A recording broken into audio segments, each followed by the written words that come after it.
പ്രാർത്ഥിക്കാം. ഹല്ലേലൂയ. പിതാവ്, ഞങ്ങൾ ഒരുമിച്ച് വീണ്ടും ഈ മനോഹരമായ സായാഹ്നത്തിൽ അങ്ങയുടെ മുമ്പിലേക്ക് കടന്നു വരികയാണ്. കർത്താവെ, ആ ദൈവരാജ്യം എന്ന് പറയുന്ന അവിടുത്തെ വലിയ സ്വപ്നം, അതിൽ ഞങ്ങളെ ആക്കുക എന്ന പുത്രൻ്റെ ജീവനിലൂടെ ഞങ്ങളെ അതിൽ കടത്തുക, അവകാശമാക്കുക എന്ന ആ വലിയ സത്യം ഞങ്ങളെ ഗ്രഹിപ്പാൻ തക്കമാണ്. ഇന്ന് രാത്രിയിലും അങ്ങയുടെ പരിശുദ്ധാത്മാവ് ഞങ്ങളെ സഹായിക്കണമെന്ന് അങ്ങോട്ട് പ്രാർത്ഥിക്കുകയാണ്. കഴിഞ്ഞ ദിവസങ്ങളെല്ലാം ഞങ്ങളെ പഠിപ്പിച്ച അതേ ആത്മാവിൻ്റെ കരങ്ങളിലേക്ക് തന്നെ ഇന്ന് രാത്രിയിൽ ഞങ്ങൾ വീണ്ടും ഏൽപ്പിക്കുന്നു. കർത്താവ്, ഇന്ന് ആദ്യം മുതൽ അവസാനം വരെ അവിടുത്തെ സാന്നിധ്യം, വിട്ടുമാറാത്ത വലിയ സാന്നിധ്യം ഞങ്ങൾ ചോദിക്കുകയാണ്. കർത്താവ്, വഴിയാത്രയിലായിരിക്കുന്ന ഞങ്ങളുടെ സഹോദരി സഹോദരന്മാരെ വേഗത്തിൽ കൂട്ടിവരുത്തണമേ. ഞങ്ങൾക്ക് ഒരുമിച്ച് അങ്ങയുടെ വചനം പഠിച്ച് ഒരുമിച്ച് നിത്യത്തിലേക്ക് ഒരുമിച്ച് വളരുവാൻ തക്കവണ്ണം ഇന്ന് ഈ വൈകുന്നേരവും അവിടുത്തെ ആത്മാവ് ഞങ്ങൾ ഒരുക്കുന്ന കൃപക്കായി സ്തോത്രം ചെയ്യുന്നു. വന്നവരെല്ലാം യേശുവിന്റെ നാമത്തിൽ അനുഗ്രഹിക്കുന്നു. എല്ലാ ഹൃദയങ്ങൾ ശാന്തമായി തീരട്ടെ. ശ്രദ്ധയോടെ, ഭക്തിയോടെ കർത്താവെ അങ്ങയുടെ വചനം ഭയത്തോടെ പഠിക്കാൻ തക്കവണ്ണം ഇന്ന് രാത്രിയിലെ പരിശുദ്ധാത്മാവ് എല്ലാ ഹൃദയങ്ങളോടും സംസാരിക്കുന്ന കൃപക്കായി സ്തോത്രം ചെയ്യുന്നു. ഏൽപ്പിക്കുന്നു യേശുവിന്റെ നാമത്തിൽ. ആമേൻ. ഹല്ലേലൂയ. നമ്മൾ ചിന്തിച്ചുകൊണ്ടിരിക്കുന്ന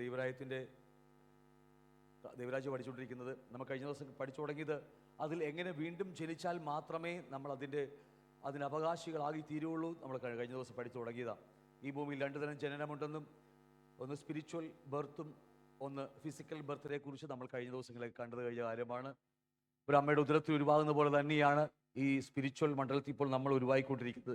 ഈ സത്യത്തിൽ നമ്മൾ ഒരു സ്ത്രീ എന്ന് പറയുന്ന സഭയുടെ ഉദരത്തിലിരിക്കുക.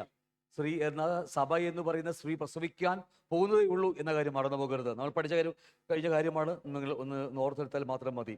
വെളിപ്പാട് 19-ാം അധ്യായത്തിൽ നമ്മൾ കണ്ടതാ സഭ എന്ന് പറയുന്ന സ്ത്രീ പ്രസവിക്കുന്ന ആൺകുട്ടിയെ കുറിച്ച്, അല്ലേ? ഓർമ്മയുണ്ടോ നിൽക്കുന്നത്? ആ കുട്ടി, നമ്മളും ഇന്ന് ആ സഭ എന്ന് പറയുന്ന സ്ത്രീയുടെ ഉദരത്തിലിരിക്കുക. ആ ഒരു ദിവസം പിറന്നു വീഴുന്നത് പോലെ നമ്മൾ ആ അമ്മയുടെ വയറ്റിലിരിക്കുന്നത് പോലെ തന്നെയാണ് നമ്മളും. അത് കഴിഞ്ഞ ദിവസം നമ്മൾ ചിന്തിച്ചു കഴിഞ്ഞ കാര്യമാണ്. നമ്മൾ വിട്ടുപോകുന്നു. നമ്മൾ പറഞ്ഞ് അവസാനിപ്പിച്ച ഫിസിക്കൽ ബർത്തിനെ കുറിച്ച് പറഞ്ഞ് അവസാനിപ്പിച്ചു. നമ്മൾ അത് ദൈവം സൃഷ്ടിച്ചത് പാപനിമിത്തം അതിൻ്റെ അവകാശങ്ങളും അധികാരങ്ങളൊക്കെ നഷ്ടപ്പെട്ടു പോയി. പിന്നെ ന്യായവിധി എല്ലാ മനുഷ്യർക്കും ഉണ്ടെന്ന് കണ്ടായിരുന്നു. നമ്മൾ കഴിഞ്ഞ ആഴ്ച പഠിച്ചു തുടങ്ങിയത് നിക്കോദെമസിനോട് പറയുന്ന ഒരു കാര്യമാണ്. യോഹന്നാൻ 3:3-6 വരെ പഠിച്ചത് എന്താ? യേശു അവനോട്, ആമേൻ ആമേൻ, ഞാൻ നിങ്ങളോട് പറയുന്നു, പുതുതായി ജനിച്ചില്ല എങ്കിൽ ദൈവരാജ്യം കാണാൻ കഴിയില്ല എന്ന് ഉത്തരം പറഞ്ഞു. അപ്പോൾ ഒന്നാമത്തെ കാര്യം, വീണ്ടും ജനിക്കണം. ദൈവരാജ്യം കാണണമെങ്കിൽ പുതുതായി ജനിക്കണമെന്ന് ഒരു കണ്ടീഷൻ അതിന് കണ്ടീഷൻ വെക്കുക.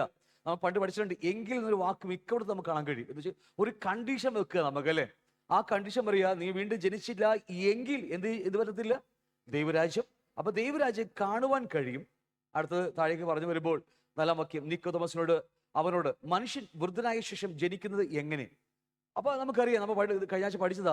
അദ്ദേഹത്തിന് ഒരു ഉപദേഷ്ടാവായിട്ട് പോലും ഈ കാര്യം പറഞ്ഞത് ഗ്രഹിക്കാൻ കഴിഞ്ഞില്ല. നമ്മൾ കഴിഞ്ഞ ദിവസം പഠിച്ചതാ. അദ്ദേഹം ചോദിച്ചതിന് വീണ്ടും കർത്താവ് അല്പം കൂടി വിശദീകരിച്ച് മറുപടി പറയുക. അതിന് യേശു, ആമേൻ ആമേൻ, ഞാൻ നിങ്ങളോട് പറയുന്നു, വെള്ളത്താലും ആത്മാവിനാലും ജനിച്ചില്ല എങ്കിൽ, അല്ലെ? അവിടെയും കണ്ടീഷൻ പറയുക, ജനിച്ചില്ല എങ്കിൽ ദൈവരാജ്യത്തിൽ കടപ്പാൻ ആർക്കും കഴിയില്ല. ജഡത്താൽ ജനിച്ചത് ജഡമാകുന്നു, ആത്മാവിനാൽ ജനിച്ചത് ആത്മാവാകുന്നു എന്ന് അവിടെ എഴുതി വെച്ചിരിക്കുക. അപ്പൊ രണ്ട് കാര്യങ്ങൾ നമ്മൾ ദൈവരാജ്യത്തിൽ ക്ലാസ് ആയതുകൊണ്ട് മാത്രം നമ്മൾ പഠിക്കുക. ഒന്ന്, ദൈവരാജ്യം കാണാൻ പറ്റും. രണ്ട്, ദൈവരാജ്യത്തിൽ കടപ്പാൻ പറ്റും. ഇതാണ് നമ്മൾ കഴിഞ്ഞ ദിവസം പഠിച്ചു തുടങ്ങിയത്, അല്ലേ? ഓക്കെ, നമ്മൾ ഈ വാക്യം പഠിച്ചു. ഒന്ന്, ദൈവരാജ്യം കാണാൻ കഴിയും. 3 കാര്യങ്ങളാണ് നമ്മൾ പഠിച്ചു തുടങ്ങി. ഒന്ന്, ദൈവരാജ്യം കാണാൻ കഴിയും. ദൈവരാജ്യത്തിൽ കടക്കാൻ കഴിയും. നീ കാണാൻ പറ്റുന്നുണ്ടല്ലേ? മാറിക്കണോ? ദൈവരാജ്യം കടപ്പാൻ കഴിയും, കാണാൻ കഴിയും. അടുത്തത് ഏറ്റവും ഇമ്പോർട്ടൻ്റ് ആയ വിഷയമാണ്, ദൈവരാജ്യം അവകാശമാക്കുവാൻ കഴിയുക എന്നുള്ളതാണ്. അതാണ് അതിനുവേണ്ടി നമ്മൾ ഇവിടെ ആയിരിക്കുന്നത്. 2 കാര്യങ്ങൾ, 3 കാര്യങ്ങൾ ലെവലായിട്ട് വരിക. ഒന്ന്, ദൈവരാജ്യം കാണാൻ കഴിയും. വീണ്ടും ജനിച്ചാൽ, രക്ഷിക്കപ്പെട്ടാൽ ദൈവരാജ്യം നമുക്ക് കാണാൻ കഴിയും. ഹല്ലേലൂയ. 2, ദൈവരാജ്യത്തിൽ കടപ്പാൻ കഴിയും. 3, ദൈവരാജ്യം, വെളിപ്പാട് 21:7 നമുക്കിത് ചിന്തിക്കാം, ദൈവരാജ്യം അവകാശമാക്കുവാൻ പറ്റും എന്നൊരു കാര്യമാണ്, അല്ലേ? നമ്മൾ കഴിഞ്ഞ ദിവസം കണ്ടതാ. അവിടെ പറയുന്നുണ്ട് ദൈവരാജ്യം കാണുക. അതിനിങ്ങനെ നമുക്കൊരു വ്യാഖ്യാനം വേണമെങ്കിൽ കൊടുക്കാം. നമുക്ക് ഇങ്ങനെ വേണമെങ്കിൽ, ദൈവവചനത്തെക്കുറിച്ചുള്ള ഒരു ജ്ഞാനമാണ് ഏത്? ദൈവരാജ്യം നമ്മെ കാണുവാനായിട്ട്. വീണ്ടും ജനിക്കുക എന്ന് പറഞ്ഞത് പിന്നീട് ആഴമായി ചിന്തിക്കും. നമ്മൾ വീണ്ടും ജനനം സംഭവിക്കുമ്പോൾ അവിടെ മറ്റൊന്നും നമ്മുടെ സംഭവിക്കുന്നത്, നമ്മുടെ അകത്ത് ഒരു പുതുജീവൻ ലഭിക്കുക ദൈവാത്മാവിലൂടെ. അല്പം പിന്നീട് ചിന്തിക്കും, ദൈവാത്മാവ് നമ്മുടെ അകത്ത് വന്നിട്ട് ഒരു പുതിയ ജീവൻ നമുക്ക് തരികയാണ്. സത്യം പറഞ്ഞാൽ ഒത്തിരി കൂടി വിശാലമായി പറഞ്ഞാൽ, നമ്മൾ ദൈവത്തെക്കുറിച്ച് അറിയുമ്പോൾ, കർത്താവിനെ കുറിച്ച് അറിയുന്നതാണ് എന്ത്? ദൈവരാജ്യം കാണാൻ കഴിയുമെന്ന് പറയുന്നത്, അല്ലേ? ഒരു കാര്യം അറിയുന്നത് അനുഭവിക്കുകയല്ല നമ്മൾ. ഒരു കാര്യം അറിയുന്ന എന്ത് കാര്യമാ? അത് ജസ്റ്റ് ഒരു കാര്യം അറിഞ്ഞതുകൊണ്ട് നമുക്ക് അനുഭവിക്കാൻ പറ്റത്തില്ല. അനുഭവിക്കുന്ന വേറെ കാര്യമാണ്. ഞാൻ പറഞ്ഞ മനസ്സിലാവുന്നുണ്ടോ? ആദ്യം അറിയുക എന്നൊരു വിഷയം വളരെ ഇമ്പോർട്ടൻ്റ് ആയ വിഷയമാണ്. ഈ മത്തായി 7-ാം അധ്യായത്തിന്റെ 21-ാം വാക്യം പറയുന്നുണ്ട്, എന്നെ കർത്താവ് കർത്താവ് എന്ന് വിളിക്കുന്ന ഏവനുമല്ല എൻ്റെ പിതാവിൻ്റെ ഇഷ്ടം ചെയ്യുന്നവനത്രേ ദൈവരാജ്യം അവകാശമാക്കുന്നത്. അപ്പോൾ ദൈവരാജ്യം ദൈവത്തിന്റെ ഹിതം ചെയ്യണമെങ്കിൽ, ഇഷ്ടം ചെയ്യണമെങ്കിൽ ആദ്യം എന്ത് ചെയ്യണം? അറിയണം, അല്ലേ? അറിഞ്ഞാൽ മാത്രമേ ഇഷ്ടം ചെയ്യുവാനായിട്ട് നമുക്ക് കഴിയും. അപ്പൊ ഒന്നാമത് ദൈവരാജ്യം കാണാൻ പറ്റും. ഇപ്പൊ ഞാൻ അതെ കഴിഞ്ഞ ദിവസം പറഞ്ഞില്ലേ, ദൈവരാജ്യത്തിന് നമ്മൾ വീണ്ടും ജനിക്കപ്പെട്ട് സഭയിൽ വന്നാൽ പരിശുദ്ധാത്മാവ് ഇടുന്ന ഒരുപാട് വ്യത്യസ്തമായ രീതിയിലാണ് പരിശുദ്ധാത്മാവ് ഇടപെടുന്നത്, അല്ലേ? അത്ഭുതങ്ങളാലും അടയാളങ്ങളാലും വീര്യപ്രവർത്തികളാലും വ്യത്യസ്തമായ ഒരുപാട് അനുഭവങ്ങൾ നമുക്ക് കാണാൻ കഴിയും. പക്ഷേ അനേക വിശ്വാസികൾക്ക് അത് കാണാൻ മാത്രമേ കഴിയത്തുള്ളൂ, അത് അനുഭവിക്കുവാൻ കഴിയുന്നില്ല എന്ന കാര്യം. കാരണം അറിയാമോ, അവർ വീണ്ടും ജനിച്ചതാണ്. പക്ഷേ നമ്മൾ രണ്ടാമത്തെ കാര്യം ചിന്തിച്ചു വെച്ചതാ. അപ്പോൾ ഒന്നാമത്തെ ലെവലിൽ വീണ്ടും ജനിച്ചാൽ പോലും നമുക്ക് അനുഭവിക്കാൻ കഴിയണമെന്നില്ല. അങ്ങനെയുള്ളവരാണ് ഓടി നടന്ന് അത്ഭുതം കാണുവാനും അടയാളം കാണുവാനൊക്കെ പോകുന്നത്. കാരണം അവർക്ക് സ്വയമായി അനുഭവിക്കുവാൻ, ദൈവത്തിന്റെ കൂടെ നടന്ന് ആ ദൈവരാജ്യം അനുഭവിക്കാൻ കഴിയാത്തത് എല്ലാം ഉണ്ട്. അവർ രക്ഷിക്കപ്പെട്ടവരാ, വീണ്ടും ജനിക്കപ്പെട്ടവരാ, ശരി തന്നെയാ. പക്ഷേ അവർ എന്തില്ല, അവർക്ക് അനുഭവിക്കാൻ കഴിയാത്തവണ്ണം രണ്ടാമത്തെ നിലയിലേക്ക് അവർ വളർന്നിട്ടില്ല. വ്യത്യസ്തമായ 3 പടിയിൽ കൂടിയാണ് കടന്നു പോകുന്നത്. എന്തൊക്കെയാ 3 പടി?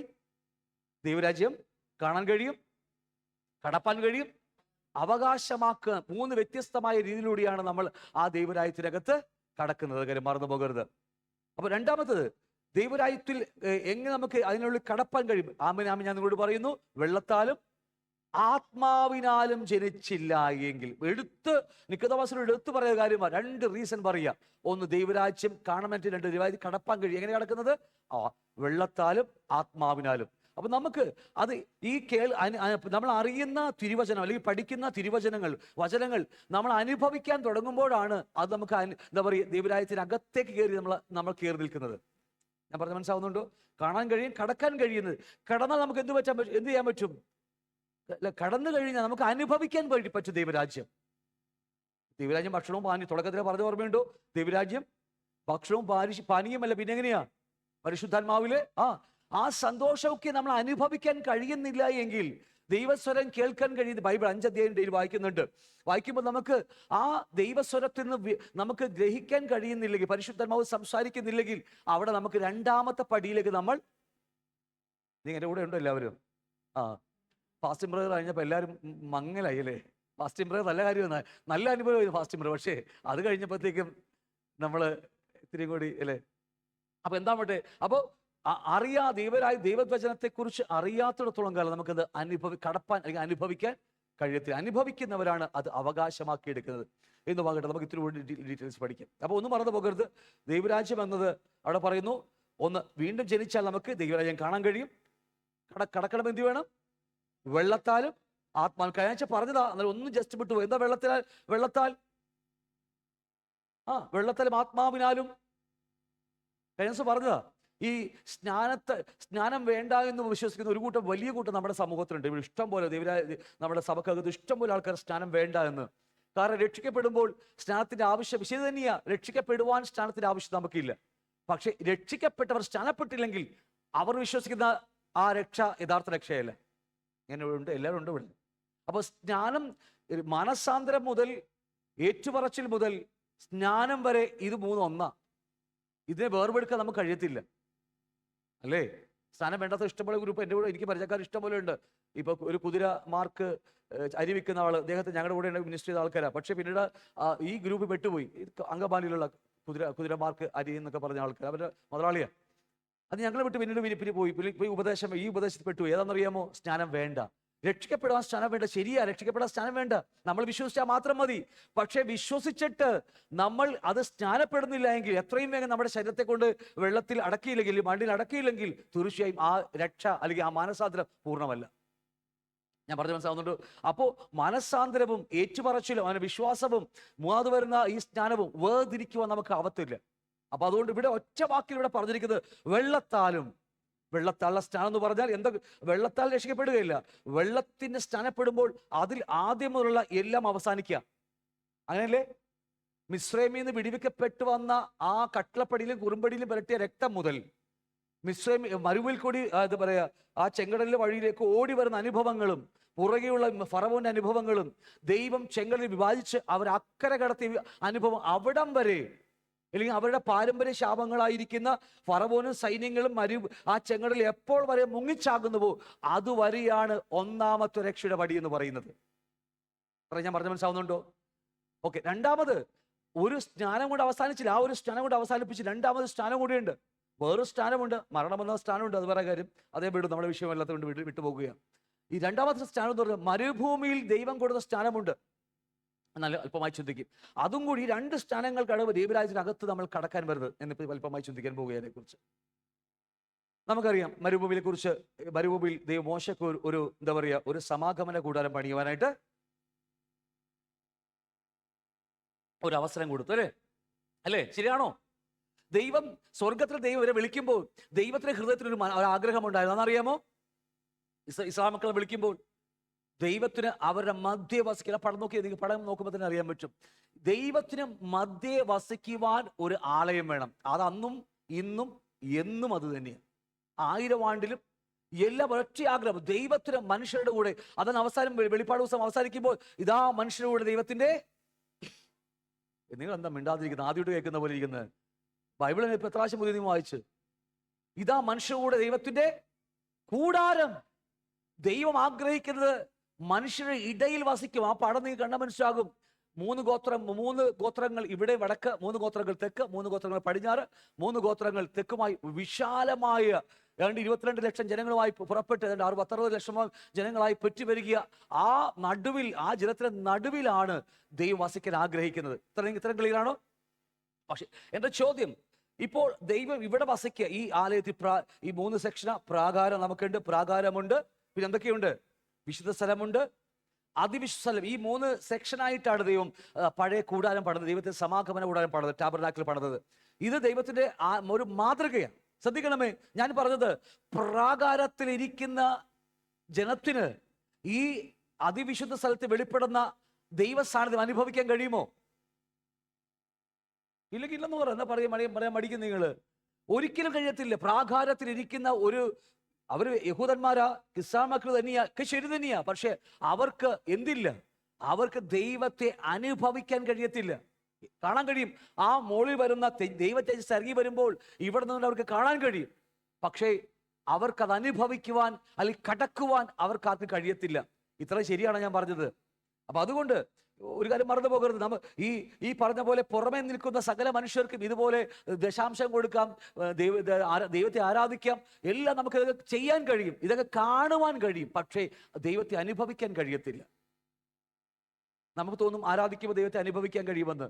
പക്ഷേ ആത്മസ്ഥാനം പ്രാപിക്കാതെ ഒരുത്തരും ഈ ആരാധനയിൽ ദൈവത്തെ അനുഭവിക്കാൻ കഴിയത്തില്ല. ഞാൻ ഇപ്പോഴും പറയുന്ന കാര്യമുണ്ട്, ഞാൻ അവിടെ ഒരു പോയിന്റ് എഴുതിയിട്ടുണ്ട്. ഇത് അനുഭൂതി മാത്രമാണ്. ആരാധിക്കുമ്പോൾ കിട്ടുന്ന ഒരു അനുഭൂതിയില്ല നമുക്ക്, അത്രയേ ഉള്ളൂ. വരും ദിവസങ്ങളിൽ ആരാധനയെ കുറിച്ച് ചിലപ്പോൾ ഞങ്ങൾക്ക് പിന്നീട് ക്ലാസ് എടുക്കുക. അതിനെക്കുറിച്ച് പലപ്പോഴും ആരാധനയ്ക്ക് ഒരു അനുഭൂതി നമുക്കുണ്ട്.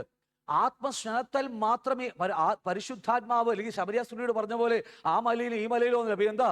ആത്മാവിലും സത്യത്തിലും ആരാധിക്കുന്ന ഒരു തലമുറ വളരെ വളരെ ചുരുക്കം പേർ മാത്രമേ ഈ ലോകത്തിലുള്ളൂ. കാരണം യഥാർത്ഥമായ ഞാൻ പറഞ്ഞു വന്ന കാര്യങ്ങൾ. എന്നാൽ ഇവർ ദശാംശം കൊടുക്കുന്നവരാ, വഴിപാട് കൊടുക്കുന്നവരാ, ഏതാണ്ട് 10% ഇസ്ലാമൊക്കെ കൊടുക്കുന്നത്. അതുകൊണ്ട് 28%, 30 താഴെ ശതമാനം ദശാംശവും വഴിപാടും ആദ്യ ഫലം ഒക്കെ കൊടുക്കുന്ന ആൾക്കാരെ ഇവര് നോക്കി. ഇവർക്ക് ദൈവത്തെ ദൂരെ നിന്ന് കാണാൻ കഴിയും. പക്ഷേ ഇവർക്കാർക്കും ദൈവത്തെ അനുഭവിക്കാൻ കഴിയത്തില്ല എന്ന സത്യം നിങ്ങൾ തിരിച്ചറിയണം. അത് ഇത്രയും ക്ലിയർ ആണോ നിങ്ങൾക്ക്? അപ്പോൾ ഇതൊക്കെ ഇതെല്ലാം പുതിയ നിയമസഭയോട് നിഴലുകളായിട്ട് വെച്ചിരിക്കുക. നമ്മൾ കുറെ പഠിച്ചുകൊണ്ട് വിട്ടുപോകുകയാണ്. അപ്പോൾ ഞാൻ പറഞ്ഞ് മനസ്സിലാവുന്നുണ്ട് ഇത്രയല്ലേ? എന്നാൽ ഈ കൊരിന്ത്യർ ലേഖനത്തിൽ നമ്മൾ വായിച്ചപ്പോൾ 1 കൊരിന്ത്യർ ലേഖനം 10-ാം അധ്യായം 1 മുതൽ 5 വരെ വായിക്കുമ്പോൾ, സഹോദരന്മാരെ, നിങ്ങൾ നമ്മുടെ പിതാക്കന്മാരെല്ലാവരും മേഘത്തിൽ കീഴിലായിരുന്നു. എടുത്ത് സ്പെസിഫൈ ചെയ്ത് പറയുക, നമ്മുടെ പിതാക്കന്മാർ എവിടെയായിരുന്നു? പണ്ടെവിടെയായിരുന്നു? മിസ്രൈമിലായിരുന്നു. മിസ്രൈമിൽ നിന്ന് രക്തത്താൽ, അല്ലെങ്കിൽ യേശുവിന്റെ രക്തത്താൽ, അങ്ങനെ എടുത്തോ അല്ലെ, നിഴലായിരിക്കുന്ന യേശുവിന്റെ രക്തത്താൽ വിടിവിക്കപ്പെട്ടു അവർ വന്നിട്ടും അവരുടെ പുറകെ ആരുണ്ട്? ഫറവോന് സൈന്യമുണ്ട്. നോക്കണം, ചെങ്കടലിൽ കൂടി കടന്ന് അപ്പുറം വന്നിട്ടും അവിടെ പറയുക, അവിടെ എഴുതി വെച്ചിരിക്കുക, നമ്മുടെ പിതാക്കന്മാർ എവിടെയായിരുന്നു? മേഘത്തിൻ കീഴി ഇവിടെയാണ് അനുഭവിക്കാൻ കഴിയുന്നത്, ദൈവത്തെ അനുഭവിക്കാൻ കഴിയുന്നത്. അടുത്ത വാക്യം പറയാ, എല്ലാവരും സമുദ്രത്തിലൂടെ കടന്നു. എല്ലാവരും എവിടെയൊക്കെ സ്ഥാനപ്പെട്ടു? മേഘത്തിൽ സ്ഥാനപ്പെട്ടു. പിന്നെ എവിടെയാ? സമുദ്രത്തിൽ സ്ഥാനപ്പെട്ടു. സമുദ്രത്തിലെ സ്ഥാനത്തെ കുറിച്ച് പത്രോസ് ലേഖനത്തിൽ പറയുന്നുണ്ട്. നോഹയുടെ കാലഘട്ടത്തെ കുറിച്ച് പറയുമ്പോൾ 8 പേർ വെള്ളത്തിൽ കൂടി രക്ഷ പ്രാപിച്ചു. അത് നമുക്കൊരു മുൻകുറി. മിസ്സാമക്കളെ കുറിച്ച് പറയുമ്പോൾ അവർ ചെങ്കടൽ കടന്ന് അപ്പുറം വന്നു. അത് നമുക്ക് സ്റ്റനത്തിന് മുൻകുറി. അവിടെ ഇത് ഒന്നാമത്തെ പടി മാത്രമേ ഉള്ളൂ. അത് വീണ്ടും ജനിച്ചു കഴിഞ്ഞാൽ നമുക്ക് എന്ത് ചെയ്യാൻ പറ്റും? ദൈവരാജ്യം കാണുവാൻ കഴിയും. ഈ സ്നാനം വരെയാണ് മാനസാന്തരവും അനുതാപവും പാപത്തെക്കുറിച്ചുള്ള ഏറ്റുപറച്ചിലും രക്ഷയെക്കുറിച്ച് ഏറ്റുപറഞ്ഞൊക്കെ ചെയ്യുമ്പോൾ ഈ സ്നാനം വരെയാണ് യഥാർത്ഥമായ ഒന്നാമത്തെ പടി എന്ന് പറയുന്നത്. നമ്മൾ ഇന്ന് കണ്ടുവരുന്ന കാര്യമുണ്ട്, സ്നാനം 10ഉം 15ഉം വർഷമൊക്കെ ആയിട്ടാണ് സ്നാനം കൊടുക്കുന്നത്. അങ്ങനെയല്ലേ വേദോസം പഠിപ്പിക്കുന്നത്. ഒരുവൻ വിശ്വസിച്ചാൽ, സതവിശ്വാസമല്ല, കറതീർന്ന വിശ്വാസമാണ്. ഡ്യൂപ്ലിക്കേറ്റ് സുവിശേഷമൊന്നുമില്ല, ഒറിജിനൽ കറതീർന്ന സുവിശേഷമാ. നിന്റെ പാപത്തിന് വേണ്ടി യേശു വന്നു വരുന്നത്. നീ വിശ്വസിക്കുന്ന ചോദിക്കുക. അല്ലാതെ സൂത്രപ്പണിയോ ഒരു പരിപാടിയോ അവിടെ ഇല്ല. 3 ദിവസം വൈകി സ്നാനപ്പെട്ടത് നമ്മുടെ പൗലോസാ. അപ്പൊ ഓർത്തു നോക്കി എത്രമാത്രം രക്ഷ എത്രമാത്രം അടുത്താന്നൊക്കെ അവരുടെ, അല്ലേ? ആണല്ലോ, അല്ലേ?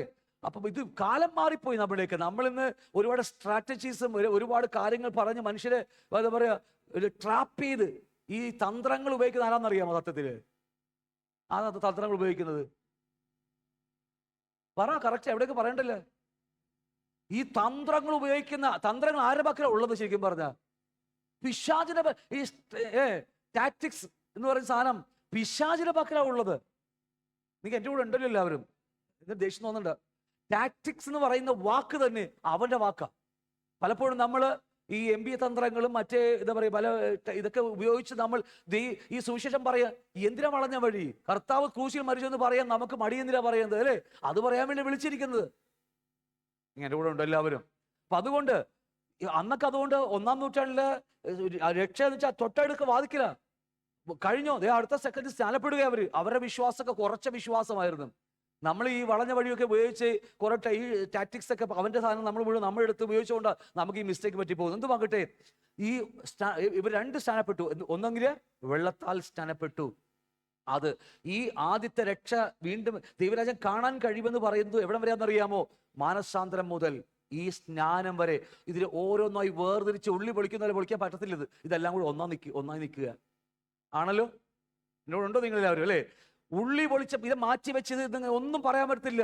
മാനസാന്തരം, പാപത്തെക്കുറിച്ച് ഏറ്റുപറച്ചിൽ, അല്ലേ? രക്ഷ, കർത്താവെന്ന് വാവുകൊണ്ട് ഏറ്റുപറയും. ഇതെല്ലാം സ്നാനം ഉൾപ്പെടെ ഇതെല്ലാം ഒന്നാണ്. ഇതിലേതെങ്കിലും ഒന്ന് വിട്ടുപോയാൽ പരിപാടി. അതുകൊണ്ട് സ്നാനം രക്ഷിക്കപ്പെട്ട് സഭക്കകത്ത് ആളുണ്ട്, പക്ഷേ സ്നാനപ്പെട്ടിട്ടില്ല. അർത്ഥം എന്ന് അറിയാമോ? അവൻ രക്ഷിക്കപ്പെട്ടിട്ടില്ല അർത്ഥം. ഇല്ലെങ്കിൽ അത്ഭുതം കണ്ട് വന്നിരിക്കുക, ഇല്ലെങ്കിൽ അപ്പം തിന്നാൻ വന്നിരിക്കുക, ഇല്ലെങ്കിൽ യേശു നല്ലവനാണെന്ന് അറിയാം അതിനുവേണ്ടി വന്നിരിക്കുക. പിന്നെ ഇവിടെ വന്നാൽ, അല്ലേ, അവരുടെ ഞങ്ങളൊരു പാട്ട് പറഞ്ഞതാ, നിങ്ങളുടെ ഒരു ഇംഗ്ലീഷ് വാക്ക് ഉപയോഗിച്ചത് ഒരു നല്ല പയ്യനാ. ഇന്ന് വലിയ ബിസിനസ്സുകാരൊക്കെ പുള്ളി. ഫോർമാറ്റ്, നിങ്ങളുടെ ഫോർമാറ്റ് കൊള്ളാം. അങ്ങനത്തെ വാക്ക് ഉപയോഗിച്ച് ഇംഗ്ലീഷ് വാക്ക്. നിങ്ങളുടെ നല്ല കൊള്ളാം, നല്ല ഫോർമാറ്റ്. അപ്പോൾ അത് കണ്ട് വന്നിരിക്കുക. എന്തുമാകട്ടെ വിട്ടുപോകുന്നു. അപ്പോൾ ഒന്ന് സമുദ്രത്തിൽ സ്നാനപ്പെടുക. രണ്ടാമത്തെ സ്ഥാനത മേഘത്തിൽ. വളരെ ഇമ്പോർട്ടൻ്റ് ആയ വിഷയമാണ് മേഘത്തിൽ സ്നാനപ്പെടുക എന്നുള്ള കാര്യങ്ങൾ. ഇന്ന് അതെന്ത് സ്നാനമാണ്? അത് മേഘത്തിൽ സ്നാനപ്പെടുക ആത്മാവിന്റെ അഭിഷേകമാണത്. അത് എവിടെ വെച്ചാ കിട്ടിയത് അവർക്ക്?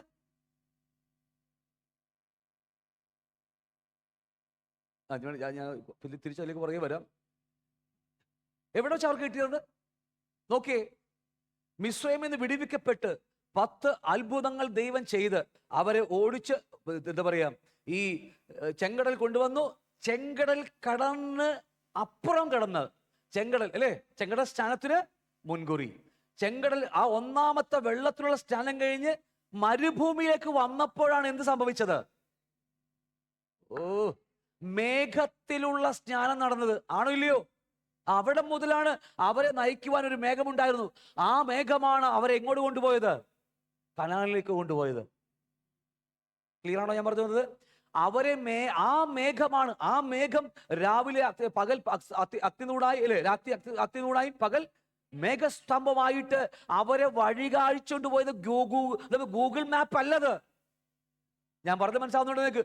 ഗൂഗിൾ മാപ്പ് അല്ല, വെറും 11 ദിവസം കൊണ്ട് എത്തേണ്ട സ്ഥലം 40 വർഷമെടുത്തവർക്ക്.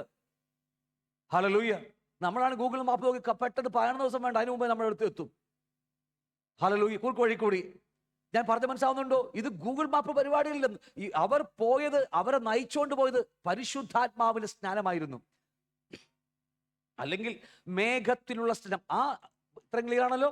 അതുകൊണ്ട് അവർ മേഘത്തിലും, ഞാൻ അതിലേക്ക് തിരിച്ചു വരാം, അവർ മേഘത്തിലും സമുദ്രത്തിൽ സ്നാനമേറ്റു. നിങ്ങൾ ആരെങ്കിലും ആത്മസ്നാനം പ്രാപിക്കാത്തവരാരെങ്കിലും ഉണ്ടെങ്കിൽ ദൈവം നമുക്ക് വാഗ്ദത്തം നൽകി. യോവേൽ പ്രവാചകൻ 2-ാം അധ്യായം മുതൽ പഴയ നിയമ പ്രവാചകന്മാർ മുഖേന വാഗ്ദത്തം നൽകിയ ആ പരിശുദ്ധാത്മാവിനെ നാം പ്രാപിച്ചോളാം. വീണ്ടും ജനിക്കുമ്പോൾ അവൻ നമുക്ക് തരുന്നുണ്ട്.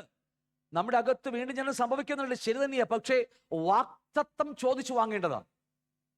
ക്ലിയർ ആണോ? എങ്ങനെയാ? വിശ്വാസത്താൽ പ്രാപിക്കേണ്ടതാണ്. അതിനെക്കുറിച്ച് ക്ലാസ് വരുമ്പോൾ നിങ്ങൾ കേട്ടാൽ മതി, അല്ലേ? വിശ്വാസത്താൽ പരിശുദ്ധാത്മാവിനെ പ്രാപിക്കുക. അത് ജീവിതത്തിൽ ലൈഫ് ലോങ് ഒറ്റ പ്രാവശ്യം നമുക്ക് ഒറ്റ പ്രാവശ്യം ഈ സ്നാനമുള്ള. ഏത് സ്നാനമാ? പരിശുദ്ധാത്മാവിലുള്ള, ഇവിടുത്തെ ഭാഷ പറഞ്ഞാൽ മേഘത്തിലുള്ള സ്നാനം നമുക്ക് ഒരിക്കൽ മാത്രം, നമ്മുടെ ജീവിതത്തിൽ ഒരിക്കൽ മാത്രം സംഭവിക്കുന്നതാണ്. ഞാൻ എനിക്കൊന്ന് ഓർമ്മയുണ്ട്, ഞാൻ അവിടെ ഇരുന്നുകൊണ്ട് ആത്മസ്നാനം പ്രാപിച്ചത്. ഈ മൂലക്കിരുന്നുകൊണ്ട് നമുക്ക് രജപാസ്ഫുഡായ സമയത്തൊക്കെ അന്ന് പ്രാർത്ഥിച്ചപ്പോൾ അന്ന് പ്രാപിച്ചത്. ഏണ്ടും ഇവിടെ നിന്ന് എല്ലാവരും കഞ്ഞി കുടിക്കാൻ പോയിട്ട് ഞാൻ ഇവിടെ തന്നെ അന്യഭാഷയെ പ്രാർത്ഥിച്ചുകൊണ്ടിരുന്ന അനുഭവങ്ങൾ ഞാൻ ഇന്ന് ഓർക്കുന്നുണ്ട്. ഇന്നലെ നടന്ന പോലെയൊക്കെ അനുഭവങ്ങൾ എനിക്ക് ഉണ്ടായിട്ടുണ്ട്. അപ്പോൾ ഞാൻ പറഞ്ഞത്, അത് ഒറ്റ പ്രാവശ്യം അവൻ്റെ ജീവിതത്തിൽ ഈ ഭൂമിയിലായിരിക്കുമ്പോൾ ഒറ്റ പ്രാവശ്യം സംഭവിക്കുന്ന കാര്യമാണ് ആ ആത്മസ്നാനം എന്ന് പറയുന്നത്. അഭിഷേകം ഡെയിലി വ്യത്യാസമുണ്ട്. ഒരു നാളിലൊക്കെ പഠിക്കുമ്പോൾ മനസ്സിലായി, അഭിഷേകം വ്യത്യസ്തമാണ് എന്ന് പറഞ്ഞാൽ ഇന്ന് എനിക്ക് ചെയ്യേണ്ട മിനിസ്ട്രി എന്താണോ ആ മിനിസ്ട്രിക്ക് ആവശ്യമായ വലിപ്പമുള്ള അഭിഷേകം നമ്മൾ രാവിലെ പ്രാപിക്കും. എന്തിനു വേണ്ടിയാ? അന്ന് ചെയ്യേണ്ട പ്രവൃത്തികൾ ചെയ്യുവാനുള്ളത്, അന്നുള്ളത്, നാളത്തേക്കുള്ളതല്ല. ഗ്രഹിച്ചോ നിങ്ങൾ? ഓക്കെ, എന്തുമാകട്ടെ. അപ്പൊ ഇത് മറന്നു പോകരുത്. അപ്പൊ 2 സ്നാനത്തെ കുറിച്ച് 3 മരണം എന്ന് പറയുന്ന സ്ഥാനത്തെക്കുറിച്ച് കർത്താവ് പഠിപ്പിക്കുന്നുണ്ട്. അത് വേറെ കാര്യം. തീയാലുള്ള അത് വിട്ട് അത് വേറെ കാര്യമാണ്. അപ്പോൾ എന്നിട്ട് പറയാ, മേഘത്തിലും സമുദ്രത്തിലും സ്നാനമേറ്റ് അവർ ആരോട് ചേർന്നു? യേശുവോട്, അല്ലേ? യേശു നടല. അപ്പൊ ഇത് നമുക്കും ഇത് തന്നെയാ. വെള്ളത്താലുള്ള സ്നാനവും പിന്നെ ബാപ്റ്റിസം ഇൻ ഹോളി സ്പിരിറ്റ് വളരെ ഇമ്പോർട്ടൻ്റ് ആയ വിഷയമാണ്. ഇത് രണ്ടും ചെയ്യുമ്പോൾ നമ്മൾ ആരോടാ ചേർന്നറിയാമോ? മാർമികമായ സഭയോട്. ഈ വെള്ളത്താലുള്ള സ്നാനം ഏറ്റു കഴിയുമ്പോൾ നമ്മൾ ആരോടെ ചേർന്നറിയാമോ? യേശുവിനോടാ. നമ്മൾ എങ്ങോട്ടാ വരുന്നത്? രക്ഷിക്കപ്പെട്ടവർ എങ്ങോട്ട് ചേർത്തു? 42 വക്കീല് സഭയോട് ചേർത്ത്. ഏത് സഭയാ? സഭയുടെ ക്ലാസ് അല്ല കേട്ടോ, സോറി, ഇത് ചർച്ചയുടെ ക്ലാസ് അല്ല. എന്നാൽ 2 വാക്ക് പറഞ്ഞില്ലെങ്കിൽ ശരിയാവത്തില്ല. അതുകൊണ്ടാ. ഏത് വെള്ളത്തിൽ സ്നാനപ്പെട്ട് നമ്മൾ എങ്ങോട്ടാ ചേരുന്നത്? കർത്താവിനോട്. അത് ഓക്കെ, അത് ശരിയാ, നമ്മൾ മാറ്റി കർത്താവിനോട് തന്നെ അവർ മാറ്റി, അത് കറക്റ്റാണ്, നമ്മൾ കർത്താവിനോട് ചേരുന്നത്. പക്ഷെ എങ്ങോട്ടാ വരുന്നത്? നമ്മൾ ലോക്കൽ ചർച്ചിലേക്ക്, പ്രാദേശികമായ സഭയിലേക്ക്. ക്ലിയർ ആണോ? നമ്മുടെ ലോക്കൽ ചർച്ച് ഏതാ? ഇവിടെ ന്യൂ ലൈഫാണ്. എല്ലാവർക്കും വ്യത്യസ്തമായ സ്ഥലങ്ങളുണ്ട്. പക്ഷേ ആത്മസ്നാനത്തിലൂടെയാണ് ഒരു മാർമികമായ സഭ, ആഗോളമായ സഭ, ക്രിസ്തുവിന്റെ ശരീരമാകുന്ന സഭ കൂടുതൽ പഠിപ്പിക്കുന്നുണ്ട്. സഭയെക്കുറിച്ച് പഠിക്കുക. അവൻ അതിനോട് ചേരണമെങ്കിൽ ആത്മസ്നാനത്താൽ മാത്രമേ കഴിയത്തുള്ളൂ. അല്പം ഗ്രഹിച്ചോ? ഇത് ഒരുപാട് വ്യത്യസ്തമായ ഉപദേശങ്ങൾ ലോകത്തിലുണ്ട്. ഞാൻ പറഞ്ഞത് നിങ്ങൾക്ക് സത്യമാണെന്ന് തോന്നിയാൽ നിങ്ങൾ എടുക്കുക, അല്ലെങ്കിൽ വിട്ടേക്കുക. അപ്പൊ അതുകൊണ്ട് സമുദ്രത്തിൽ സ്ഥാനമേറ്റ്, 2 മേഘത്തിൽ സ്ഥാനമേറ്റ് മോശയോട് ചേരുക, ആ മാർമികമായ സഭയോട് ചേരുക. എന്നിട്ട് പറയുക, ഒരേ ആത്മീയ ആഹാരം നിന്നു, എല്ലാവരും ഒരേ ആത്മീയ പാനീയം കുടിച്ചു. അവരെ അനുഗമിച്ച് ആത്മീയ പാറയിൽ നിന്നല്ലോ അവർ കുടിച്ചത്. ആ പാറാരാ? ഇതെല്ലാം പഴയ നിയമം മുഴുവനും ക്രിസ്തു നേടില്ല. ഇങ്ങനെ ഓരോന്നോരോന്നായിട്ട് പഠിച്ചാൽ എല്ലാം പഴയ നിയമത്തിലോ. ഈ സമാഗമന കൂടാരം പോലും പഠിച്ചാൽ അത് നമ്മുടെ സഭയുടെ നേടില്ല, അല്ലേ? എന്റെ നേടില്ല, ഈ കാണുന്ന ആത്മദേഹി ദേഹത്തിന് നേടില്ല. അല്പം ഉണ്ടെങ്കിൽ എടുത്തേക്ക. എല്ലാം എന്ത് പഴയ നിയമം പഠിച്ചാലും അതെല്ലാം പുതിയ നിയമത്തിന്റെ നിഴലുകൾ മാത്രമാണ്. ഓക്കെ, എന്നിട്ട് പറയാ, എങ്കിലും അവരിൽ മിക്ക പേരിലും ദൈവം പ്രസാദിച്ചില്ല. അതാണ് വിഷയം. നമ്മുടെ വിഷയം അതിൽ തുടങ്ങി വിട്ടുപോകുക കേട്ടോ. അവരെ മരുഭൂമിയിൽ ദൈവം തന്നെ തള്ളിയിട്ട് പോന്നു കളഞ്ഞ. ദൈവം തന്നെ പോയി ചാകടാ എന്ന് പറയില്ല, നമ്മൾ പറയില്ലേ, പോയി ചാകടാ. ഈ വാക്യം എവിടെ പഠിച്ചിട്ടുണ്ടല്ലോ നമ്മൾ? എവിടെയാന്ന് പറയാൻ പറ്റുമോ?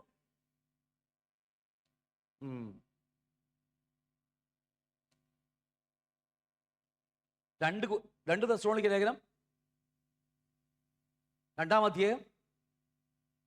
ഞാൻ തന്നെ പറയാം, 9-ാം വാക്യം മുതൽ താഴേക്ക് മുഴുവൻ പഠിച്ച ഓർമ്മയുണ്ടോ? സത്യത്തെ സ്നേഹിച്ച് കൈകൊള്ളായികയാൽ എന്നിട്ടും കിട്ടിയിട്ടില്ലേ? അല്ലേ? സത്യത്തെ സ്നേഹിച്ച് കൈക്കൊള്ളാകയാൽ അങ്ങനെ തന്നെ ഭവിക്കുവാൻ ദൈവം അവരെ തള്ളിക്കളഞ്ഞു. അയ്യോ, എന്നാ എടുത്ത് വായിച്ചു. ഇനി എടുക്ക് വായിച്ചു. ഇനിയിപ്പോ നിങ്ങളുടെ ഇരിപ്പായിട്ട് ആണ്ട് 9-ാം വാക്യം മുതലല്ലേ? പ്രത്യക്ഷത നശിച്ചു പോകുന്നവർക്ക്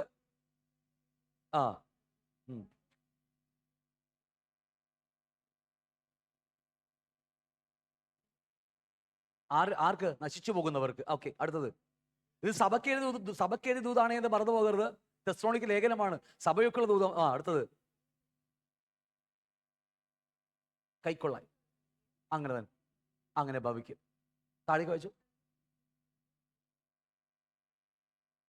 വരേണ്ടതിന് ദൈവം അവരെ വിശ്വസിക്കുമാറ് ഈ ലോകത്തിലെ ഈ ബോഷ്ക്ക് കാണിക്കുന്ന ഈ അനേകം ഡ്യൂപ്ലിക്കേറ്റുകളാ. ഈ ലോകത്ത് കാണുന്ന അത്ഭുത അടയാളം ഡ്യൂപ്ലിക്കേറ്റുകളാ. ഇത് വിശ്വസിക്കാൻ തക്കവണ്ണം ദൈവം തന്നെ വിശ്വാസികളുടെ എന്താ പറയാ വ്യാജത്തെ വിശ്വസിക്കാൻ തള്ളിക്കളയുക. എന്തുകൊണ്ടാണെന്നറിയാമോ? സത്യത്തെ, എന്റെ ദൈവം ഇതെന്ന് ഞാൻ മനസ്സിലായി. ഇത്രയും ദൂരം പറയാ, 2 വർഷമായിട്ട് സത്യം വേണ്ട അവർക്ക്, രക്ഷയ്ക്കുള്ള നിത്യജീവൻ വേണ്ട, ദൈവരാജ്യത്തിന്റെ വചനം വേണ്ട അവർക്ക് എന്തു മതി? അത്ഭുതം അടയാളം എന്നും. അതുകൊണ്ട് ദൈവം പറയാ അവരെ ദൈവം അത് വിശ്വസിക്കാറ് ദൈവം തന്നെ തള്ളിവിട്ട് കളയുക. ആരെയാ? തെസ്സലോനിക്ക സഭക്കാരെ കുറിച്ച് പറയുന്ന കാര്യമാണ് ഇത്. അതേ വാക്ക് തന്നെ ഉപമയായിട്ട് ഇല്ലെങ്കിൽ ദൃഷ്ടാന്തമായിട്ട് ഇവിടെ എഴുതി വെച്ചിരിക്കുക. വല്ലപ്പോഴൊക്കെ സമയം കിട്ടിയാൽ പഴയതൊക്കെ ഒന്ന് കേൾക്കട്ട ഇല്ലേ? ഒന്ന് കേക്ക്. ഞാൻ എന്തു പറയാനായിട്ടാ? അപ്പൊ അവിടെ പറയാ, എങ്കിലും അവരിൽ മിക്ക പേരിലും ദൈവം പ്രസാദിച്ചില്ല, അവരെ മരുഭൂമിയിൽ തള്ളിയിട്ട് കൊന്നോളൂ. 2 പേർ 20 വയസ്സിൽ താഴെയുള്ളവരും അവർ കനാൽദേശം അവകാശമാക്കി. ഇന്നോടൊന്നറിയാമോ? അവരുടെ ഹൃദയം മുഴുവൻ എവിടെയായിരുന്നു? മിസ്രൈമിലേക്ക്. ചുറ്റുള്ളി, വെളുത്തുള്ളി, ഈ പറഞ്ഞ സകല ആച്ചി മസാലയൊക്കെ, ഈസ്റ്റർ മസാല മണം, അതിലേക്കാണ് അവരുടെ രുചി. അവരുടെ ഹൃദയത്തിൽ നിന്ന് എന്തു പോയില്ല? മിസ്രൈം വിട്ടുപോയില്ല, ലോകം വിട്ടുപോയില്ല. മിസ്രൈം എന്തിനില്ല? അതെങ്കിലും പറഞ്ഞല്ലോ അല്ലേ? മിസ്രൈം ലോകത്തിൽ നേരില്ല. അത് അവരുടെ ഹൃദയത്തിൽ നിന്ന് പോയില്ല. അവർക്ക് ഞങ്ങളെ കൊല്ലാൻ കൊണ്ടുവന്നിരിക്കുകയാണ്, ഞങ്ങൾക്ക് അവിടെയാണെങ്കിൽ ഇതെല്ലാം ഉണ്ടായിരുന്നു എന്ത് കൊടുത്തിട്ട് കൂടിയില്ല, വെറുതെ ചുമ്മാ തള്ളിയതാ അവര്. അവരൊന്നും കൊടുക്കത്തൊന്നുമില്ല മിസ്രൈമുകാര്. എന്നാലും ദൈവത്തെ കുറ്റപ്പെടുത്താൻ വേണ്ടി പറയുക, മോശെ കുറ്റപ്പെടുത്താൻ വേണ്ടി പറയുക, നീ ഞങ്ങളെ കൊല്ലാൻ വേണ്ടി കൊണ്ടുവന്നിരിക്കുക എന്നൊക്കെ ചോദിക്കുമ്പോൾ അതേ സെയിം വാക്ക് ഇതൊക്കെ നിങ്ങൾ മറന്നു പോകരുത്. എന്നിട്ട് പറയാ ദൈവം അവര് തള്ളിയിട്ട് കൊന്നു. എന്നിട്ട് പറയാ ഇത് ദൃഷ്ടാന്തമായി നമുക്ക് സംഭവിച്ചു, അവർ മോഹിച്ചതുപോലെ നാമും ദുർമോഹികൾ ആകാതിരിക്കേണ്ടതിന്. എത്ര വാക്കാന്നറിയാമോ? അപ്പൊ എന്തുമാകട്ടെ, നമ്മുടെ വിഷയത്തിൽ മാത്രം ഒതുങ്ങി നിൽക്കാം. ദൈവം അവരെ സമുദ്രത്തിൽ സ്നാനപ്പെടുത്തി, മേഘത്തിൽ സ്നാനപ്പെടുത്തി. ഈ 2 സ്നാനം കഴിഞ്ഞാൽ നമുക്ക് എന്ത് ചെയ്യാൻ പറ്റുമെന്ന് അറിയാമോ? ദൈവരാജ്യത്തിൽ കടന്ന് അനുഭവിക്കാൻ കഴിയും. അത് അവകാശമാക്കുന്ന നിൽക്കട്ടെ, അത് വേറെ കാര്യം, അത് മാറ്റി വെച്ചേക്ക്. ഒന്ന് കാണാൻ കഴിയും. അത് വെറുതെ ബാപ്റ്റിസം ഇൻ വാട്ടർ, വെള്ളത്തിലുള്ള സ്നാനം കൊണ്ട് മാത്രമല്ല, ആത്മാവിന്റെ പരിശുദ്ധാത്മാവിന്റെ സ്നാനം കൂടി ഏൽക്കുമ്പോഴാണ് നമുക്ക് ദൈവരാജ്യം അത് അനുഭവിക്കുവാൻ കടന്ന് പരിശുദ്ധാത്മാവിന്റെ കരം പിടിച്ച് അല്ലേ, അത്ഭുതങ്ങളും അടയാളങ്ങളും വീര്യപ്രവർത്തികളും ചെയ്ത് ദൈവസ്വരം കേട്ട് ദൈവത്തിന്റെ ചലനം മനസ്സിലാക്കി ആത്മാവിന്റെ ഗൈഡൻസ് കിട്ടിയല്ലേ, ദൈവത്തിന്റെ പ്രാർത്ഥന, ദൈവത്തെ നമ്മൾ കേട്ടത്ത വിശ്വാസത്തിൽ നമ്മൾ നയിക്കുന്നതൊക്കെ അനുഭവം പറയുന്നത് എവിടെയാണെന്ന് അറിയാമോ? വെള്ളത്തിൽ മാത്രമല്ല, മേഘത്തിലും കൂടി സ്നാനപ്പെട്ട് കഴിയുമ്പോഴാണ് നമുക്കത് ഉണ്ടാകുന്നത്. അതില്ലെങ്കിൽ നമ്മുടെ ആത്മസ്നാനം കിട്ടിയോ എന്ന് ഓർക്കുക. ഇല്ലെങ്കിൽ അത്രയും വേഗം അത് പ്രാപിച്ചെടുക്കുക. വിശ്വാസത്താലാണ് അത് പ്രാപിക്കേണ്ടത്. അതിനെക്കുറിച്ച് ഞങ്ങൾ പ്രാർത്ഥിക്കുക, അല്ലെങ്കിൽ നമുക്ക് പിന്നീട് ക്ലാസ് വരും. ഇത് നിങ്ങൾക്ക് പറഞ്ഞ് മനസ്സിലായി കാണുമെന്ന് വിചാരിക്കുന്നു. അപ്പോൾ നമുക്ക് ഈ മനുഷ്യനെ കുറിച്ച് പഠിക്കാൻ തന്നെ നമുക്കറിയാൻ കഴിയും എന്തൊക്കെയുണ്ട്. മനുഷ്യന് ആത്മ, ദേഹി, ദേഹം. വളരെ ആഴമായി പഠിച്ച കാര്യമാണ്. നമുക്കറിയാം ഇത് 3ഉം സമാഗമന കൂടാരത്തിന്റെ നിഴലുകളാണ്. പിതാപുത്രൻ പരിശുദ്ധാത്മാവ് സെയിം. ഇവിടെ മനുഷ്യനെ കുറിച്ച് പറയുമ്പോഴും മനുഷ്യൻ ആരുടെ സ്വരൂപത്തിലാണ് സൃഷ്ടിച്ചു വെച്ചിരിക്കുന്നത്? ദൈവത്തിൻ്റെതാണ്. അങ്ങനെയല്ലേ? അതുകൊണ്ടാണ് നിങ്ങൾ അവരെ ദുഷിക്കരുത്. എന്തുകൊണ്ട് നമ്മൾ തമ്മിൽ ദുഷിക്കരുത് എന്ന് പറയാൻ കാരണം അറിയാമോ? ദൈവത്തിന് സാദൃശ്യമായതുകൊണ്ടാ അല്ലേ? നമ്മൾ തമ്മിൽ ശ്രേഷ്ഠന്മാരെ എണ്ണുക, ദുഷിക്കാൻ പാടില്ല. എന്തുകൊണ്ടാണ് ദൈവം അങ്ങനെ പറയുന്നത് അറിയാമോ? നമ്മൾ ന്യൂ ലൈഫുകാരായത് കൊണ്ടല്ല, അത് വേറെ കാര്യം. താഴെ കിടക്കുന്ന കാര്യങ്ങൾ അതൊക്കെ. എന്തുകൊണ്ടാണെന്നറിയാമോ? നമ്മളെല്ലാം ദൈവത്തിന്റെ സാദൃശ്യത്തിൽ, സ്വരൂപത്തിൽ സൃഷ്ടിക്കപ്പെട്ടതുകൊണ്ടാണ്. നാം ദുഷിക്കുമ്പോൾ ആരെയാ ദുഷിക്കുന്നത്? ദൈവത്തെ ആയതുകൊണ്ടാ. അതുകൊണ്ടല്ലേ പണ്ട് പറഞ്ഞില്ലേ, രക്തം ചീന്തിയവന് അല്ലേ അവൻ രക്തം ചൊരിയേണ്ടി വരും. കാരണം ദൈവത്തിന്റെ സാദൃശ്യത്തിലുള്ള മനുഷ്യനെ സൃഷ്ടിച്ചു വെച്ചിരിക്കുന്നത്. വാക്യം എത്ര ഭയാനകമാക്കാന്നറിയാമോ? അപ്പൊ എന്തുവാകട്ടെ, മനുഷ്യന്റെ 3 ഭാഗം, മനുഷ്യ ആത്മദേഹം ദേഹിയുണ്ട്. ഇതോടെ ബന്ധത്തിൽ പ്രാകാരമുണ്ട്, വിശുദ്ധ സ്ഥലമുണ്ട്, അതിവിശുദ്ധ സ്ഥലമുണ്ട്. രക്ഷിക്കപ്പെട്ടത് കൊണ്ട്, നമ്മുടെ ആത്മാവ് രക്ഷിക്കപ്പെട്ടത് കൊണ്ട് നമുക്ക് ഈ പറഞ്ഞ പോലെ ദേഹിക്ക് മാറ്റമില്ലെങ്കിൽ, ഈ നമ്മുടെ ലോകമോഹങ്ങൾ കൊണ്ട്, ജഡയിച്ചകൾ കൊണ്ട് നമ്മുടെ ദേഹി ആത്മാവിനെ മറച്ചു പിടിക്കുകയാണെങ്കിൽ, ആത്മാവ് വീണ്ടും പടം നോക്കി അറിയാം, ആത്മാവ് വീണ്ടും ജനിച്ചില്ലേ? രക്ഷിക്കപ്പെട്ടവരല്ലേ നമ്മളെല്ലാവരും? നമ്മുടെ ആത്മാവ് വീണ്ടും ജനിച്ചു. ഈ ആത്മാവിൽ വന്ന ദൈവ സാന്നിധ്യം, ആത്മാവിൽ വന്ന ദൈവരാജ്യം, ആത്മാവിൽ വന്ന ദൈവജീവൻ, ആത്മാവിൽ വന്ന ദൈവത്തിന്റെ സ്വഭാവവും സന്തോഷവും അല്ലേ, എല്ലാം നമുക്ക് അനുഭവിക്കണമെങ്കിൽ രക്ഷിക്കപ്പെട്ടവരാ ആത്മാവിൽ ദൈവജീവൻ വന്നു, ദൈവരാജ്യം വന്നു, അവിടെ ദൈവിക എല്ലാം പരിശുദ്ധ ആത്മാവിലുണ്ട്, നമ്മുടെ മനുഷ്യാത്മാവില്, ഹ്യൂമൻ സ്പിരിറ്റിലുണ്ട്. പക്ഷേ നമ്മുടെ ദേഹി, നമ്മുടെ പ്രാണൻ, ഹൃദയം, അവന്റെ ജഡയിച്ചകളും ലോകമോഹങ്ങളും കൊണ്ട് ഈ ആത്മാവിന്റെ ജീവൻ പുറത്തേക്ക് വരാൻ കഴിയാതെ വണ്ണം കെട്ടിവെച്ചാലോ, ആത്മാവിന്റെ ചൈതന്യം സാധനം അനുഭവിക്കാൻ കഴിയുമോ? ഡെലിവറൻസ് ക്ലാസ്സിൽ ആഴമായി നമ്മൾ അതിനെക്കുറിച്ച് പഠിക്കും. നമ്മൾ നോക്കിയേ, ദേഹി നോക്കിയേ, ഈ ഗ്രേറ്റ് ഹോളി പ്ലേസ് അല്ലെങ്കിൽ അതിവിശുദ്ധ സ്ഥലത്ത് ഇരിക്കുന്ന നമ്മുടെ ആത്മാവ്, ആ ആത്മാവ് ഇന്നും കർട്ടനിട്ട് പറിച്ചു വെച്ചിരിക്കുന്ന പോലെ നമ്മൾ ഇരിക്കുന്നത് അല്ലേ? കീറി നമുക്ക് എൻട്രൻസ് കിട്ടി. എന്നാലും പണ്ട് 6 ഇഞ്ച് കനമുള്ള തുണി കൊണ്ടുള്ള കർട്ടനായിരുന്നു. ഇന്ന് ജഡയിച്ഛകൾ കൊണ്ട്, ലോകമോഹങ്ങൾ കൊണ്ടിരിക്കുക വലിയ കർട്ടൻ നമുക്ക് ഇട്ടിരിക്കുക. ഞാൻ ഗ്രഹിക്കാൻ കഴിയുന്നുണ്ട് നമുക്ക്. ഈ 2 കൊരിന്ത്യർ 4 വാക്യം പറയുന്നു, ദൈവപ്രതിമയായ ക്രിസ്തുവിന്റെ തേജസ്സുള്ള സുവിശേഷം ശോഭിക്കാതെ. പറ, വെള്ളം കുടിക്കട്ടെ.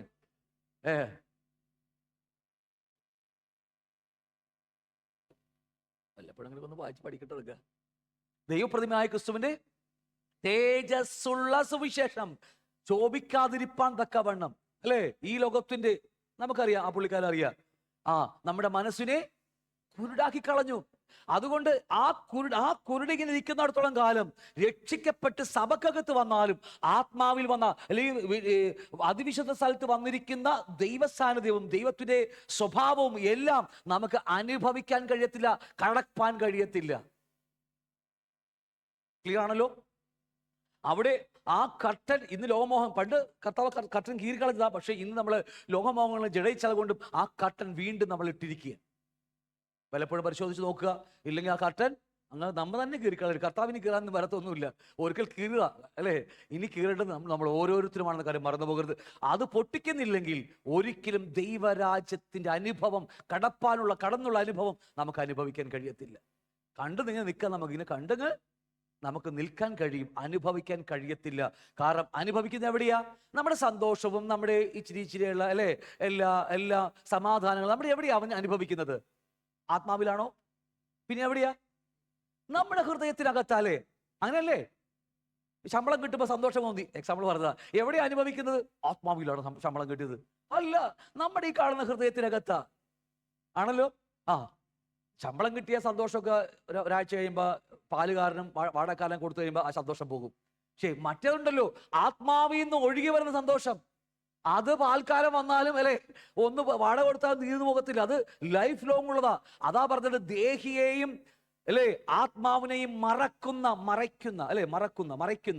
എന്തെങ്കിലും കർട്ടൻ ഉണ്ടെങ്കിൽ, അത് കീറിക്കളഞ്ഞില്ലെങ്കിൽ നമുക്കൊരിക്കലും ദൈവരാജ്യം കടപ്പാൻ കഴിയത്തില്ല, ദൈവരാജ്യത്തിൽ കടപ്പാൻ കഴിയത്തില്ല. അല്ലെങ്കിൽ മറ്റു വ്യക്തി പറഞ്ഞാൽ അനുഭവിക്കാൻ നമുക്ക് കഴിയത്തില്ല.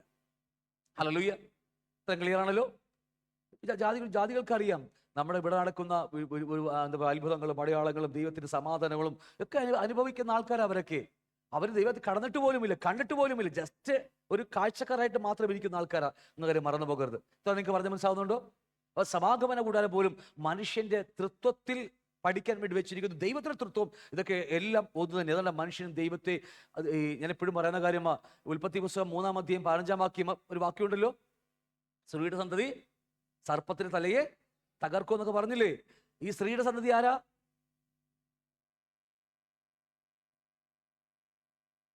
അല്ല, കർത്താവ് തന്നെയാ മെയിൻ. ആരാ? കർത്താവാ. പിന്നെ ആരാ? കർത്താവ് തല, ഉടലാരാ? നമ്മൾ സഭ. ഇത് മുറിക്കാൻ പറ്റുമോ? നിങ്ങൾ തല മുറിച്ചാൽ പിന്നെ നിങ്ങളിപ്പോൾ സമയാവനത്തിലൊക്കെ പാട്ട് പാടി കൊണ്ടുപോയിട്ട്, കാരണം വേർതിരിക്കാൻ കഴിയത്തില്ല. എന്നെയും ഈ കാണുന്ന പൊട്ടത്തലയും വേർതിരിക്കാൻ കഴിയത്തില്ല. അങ്ങനെ അല്ലേ? യെസ്, ഇത് തന്നെയാ. എവിടെയൊക്കെ കർത്താവിനെ കുറിച്ച് പറഞ്ഞിട്ടും അവിടെയെല്ലാം അവന്റെ മണവാട്ടിയും കൂടെ ഉണ്ടായിരിക്കും. ഹല്ലേലൂയ എന്ന കാര്യം മറന്നു പോകരുത്. അതുകൊണ്ട് ഈ സമാഗമന കൂടാരം നമുക്ക് വളരെ ഇമ്പോർട്ടൻ്റ് വിഷയമാണ്. നമ്മുടെ വിശുദ്ധീകരണത്തിലേക്ക് പ്രാധാന്യം അറിയിക്കുന്ന ഒരു വേദ പഠനമാണ് ഇത്, സമാഗമന കൂടാരത്തിലെ കാര്യങ്ങൾ. മറന്നു വിട്ടുപോകരുത്. ഞാൻ വിട്ടുപോകുന്നു. അതുകൊണ്ട് മിസ്രയീമിൽ നിന്ന് വിടുവിക്കപ്പെട്ടു വന്ന ഇസ്രായേൽ മക്കൾ ചെങ്കടൽ കടത്തി മരുഭൂമിയിൽ കൊണ്ടുവന്നപ്പോഴാണ് മേഘം അവരുടെ മേൽ, തലമേൽ അല്ലെങ്കിൽ അവരുടെ മേൽ കടന്നു വരാൻ ഇടയെത്തുന്നത്. നമുക്കറിയാം, അവിടെ ദൈവം പറയുന്നുണ്ട്, സങ്കീർത്തനം 103:7 പറയുന്നു, അവൻ തൻ്റെ വഴികളെ മോശയെയും തൻ്റെ പ്രവൃത്തികളെ ഇസ്രായേൽ മക്കളെയും അറിയിച്ചു. അല്ലേ? തൻ്റെ വഴികൾ, തൻ്റെ മുഖം, മറ്റൊരു വാക്കി പറഞ്ഞ നല്ല വാക്ക് മുഖം, ദൈവത്തിന്റെ മുഖാമുഖം മുഖം മോശ കാണിച്ചു കൊടുത്തു, അല്ലെങ്കിൽ തൻ്റെ ഹിതം, തൻ്റെ മനസ്സ് മോശയ്ക്ക് വെളിപ്പെടുത്തി കൊടുത്തു. പക്ഷെ ഇസ്രായേൽ മക്കൾക്ക് എന്ത് ചെയ്തു? പ്രവർത്തികൾ മാത്രമേ ഉള്ളൂ. അവർക്കത് അനുഭവിക്കാൻ കഴിയുന്നില്ല. പിറുപിറുപ്പും, അല്ലേ, അവർക്ക് മിസ്രൈമിലെ ഓർമ്മകളൊക്കെ ആയിട്ട് അവർ നടന്നു പോകുക. രക്ഷിക്കപ്പെട്ടവരാ എങ്കിലും അവർ മേഘത്തിന് കീഴിലാണെങ്കിലും അവരുടെ ഹൃദയം എവിടെയില്ല? ഹൃദയം മിസ്രൈമില. ഹൃദയം ഇന്നും ആ കനാലിലേക്ക് വന്ന് വച്ചിട്ടില്ല. കനാലിലേക്ക് വന്ന് വീഴുന്നവർക്കാണ് ആത്മസ്നാനത്തെ കൂടുതൽ അനുഭവിക്കാൻ കഴിയത്തുള്ളൂ. ഞാൻ പറഞ്ഞ മനസ്സിലാവുന്നുണ്ടോ? പരിശുദ്ധാത്മാവിനെ അധികമായി അനുഭവിക്കുവാൻ ആഗ്രഹമുണ്ടോ? ഒറ്റക്കാര്യമുണ്ട്. നമുക്ക് ദൈവം വെച്ചിരിക്കുന്ന വാഗ്ദത്തം, അവകാശം എന്താണെന്ന് ആദ്യം അറിയുക, അതിലേക്ക് നമ്മുടെ ഹൃദയം ഫോക്കസ് ചെയ്യുക. ആ ദർശനം സെറ്റ് ചെയ്താൽ ആ പരിശുദ്ധാത്മാവിന്റെ സാന്നിധ്യം അധികമായി കിട്ടും. കാരണം അതിനുവേണ്ടിയ പരിശുദ്ധാത്മാവിനെ നമുക്ക് തന്നിരിക്കുന്നത്, അതിനുവേണ്ടിയ മേഘം നമ്മുടെ മേൽ വന്നിരിക്കുന്നത്. ഇസ്രായേൽ മക്കളുടെ മേൽ മരുഭൂമിയിൽ ചെങ്കടൽ കടന്നിട്ട് എന്തിനാ മേഘം വന്നത്? അല്ലേ? ഞാനിവിടെ മേഘത്തിന്റെ പടവും വരച്ചിട്ടുണ്ട്. എന്തിനാ മരുഭൂമി മേഘം വന്നത്? ഭയങ്കര ചൂടായിക്കോല്ലേ, അവരൊക്കെ വേർത്ത് കുളിച്ചു പോകും. അതാണ് മേഘം. ദൈവം മേഘത്തെ വിട്ടതാ ദൈവം, അല്ലേ? അങ്ങനെയാണോ? പറഞ്ഞില്ലേ? ഒന്നുമല്ല. മേഘം എന്നവർ പരിശുദ്ധാത്മാവിന്റെ, അല്ലെങ്കിൽ ദൈവം അവരുടെ മേൽ കൂടെ നടന്ന് വഴി കാണിച്ചു കൊണ്ടുപോകുകയാ. ഒരു ഗൂഗിൾ മാപ്പ് ഒന്നുമില്ല അവർക്ക്. ഹല്ലേലൂയ. ആകെ വഴി കാണിക്കുന്നത് പരിശുദ്ധാത്മാവാ.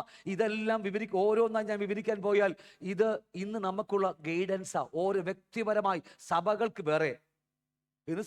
ഇന്ന് വ്യക്തിപരമായി നമ്മൾ പരിശുദ്ധാത്മാവ് ഉപദേശം കേട്ട എല്ലാ അനേകരും ജീവിക്കുന്നത്.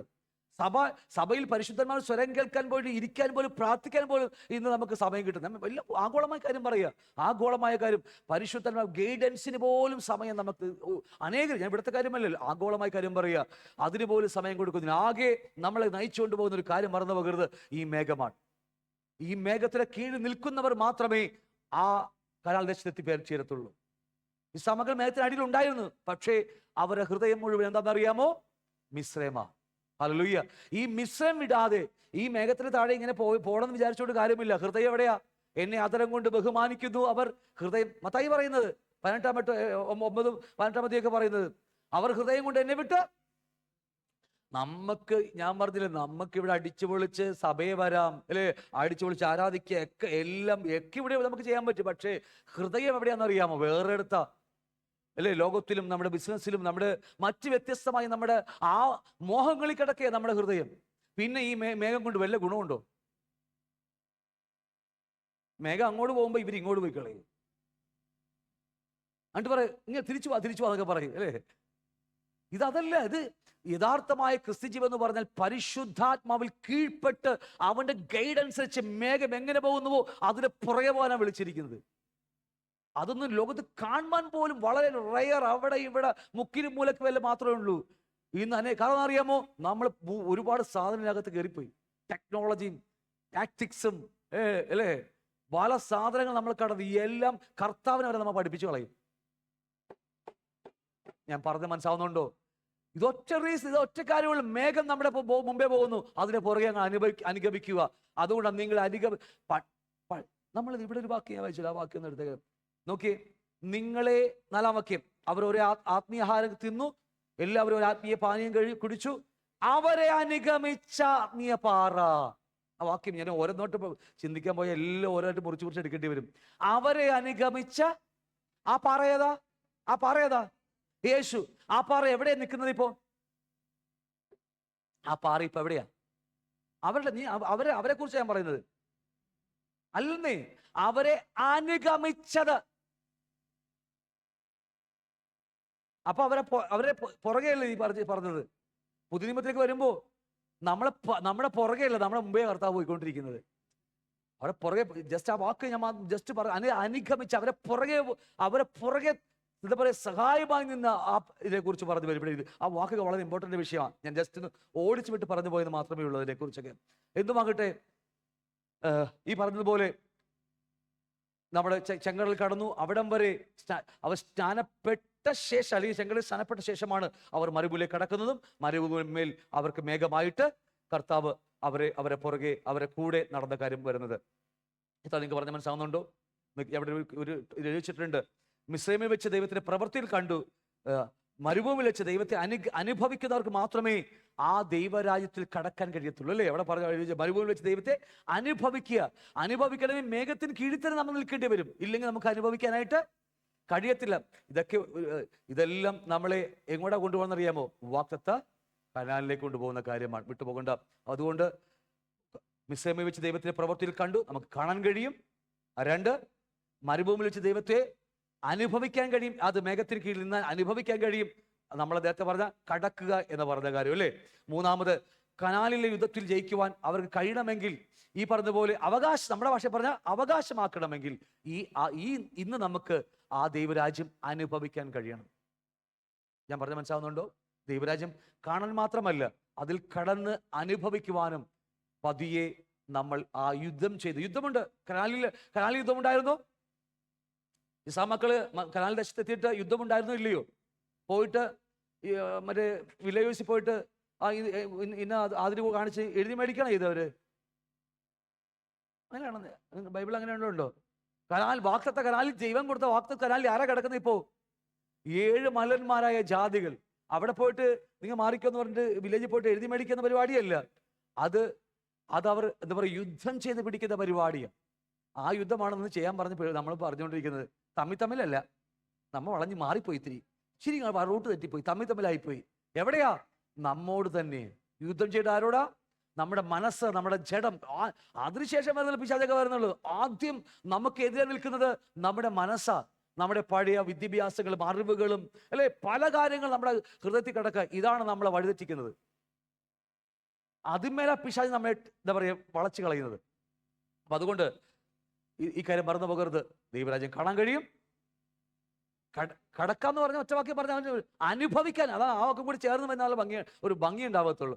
അനുഭവിക്കാൻ കഴിയും. അങ്ങനെ ആ മരുഭൂമിയിൽ ദൈവരാജ്യത്തെ അനുഭവിക്കുന്നവരാ, കടക്കുന്നവരാ അവകാശമായി നമുക്ക് ലഭിക്കാൻ പോകുന്നത്. ഇത്രയും മനസ്സിലാന്ന് ഞാൻ വിചാരിക്കുന്നു. നമുക്കൊരു വാക്യം വായിക്കാം. വെളിപ്പാട് എങ്ങനെ അവകാശമാക്കും. ഞാൻ അല്പം മാത്രം നിങ്ങളോട് സംസാരിച്ചിട്ടുള്ളൂ.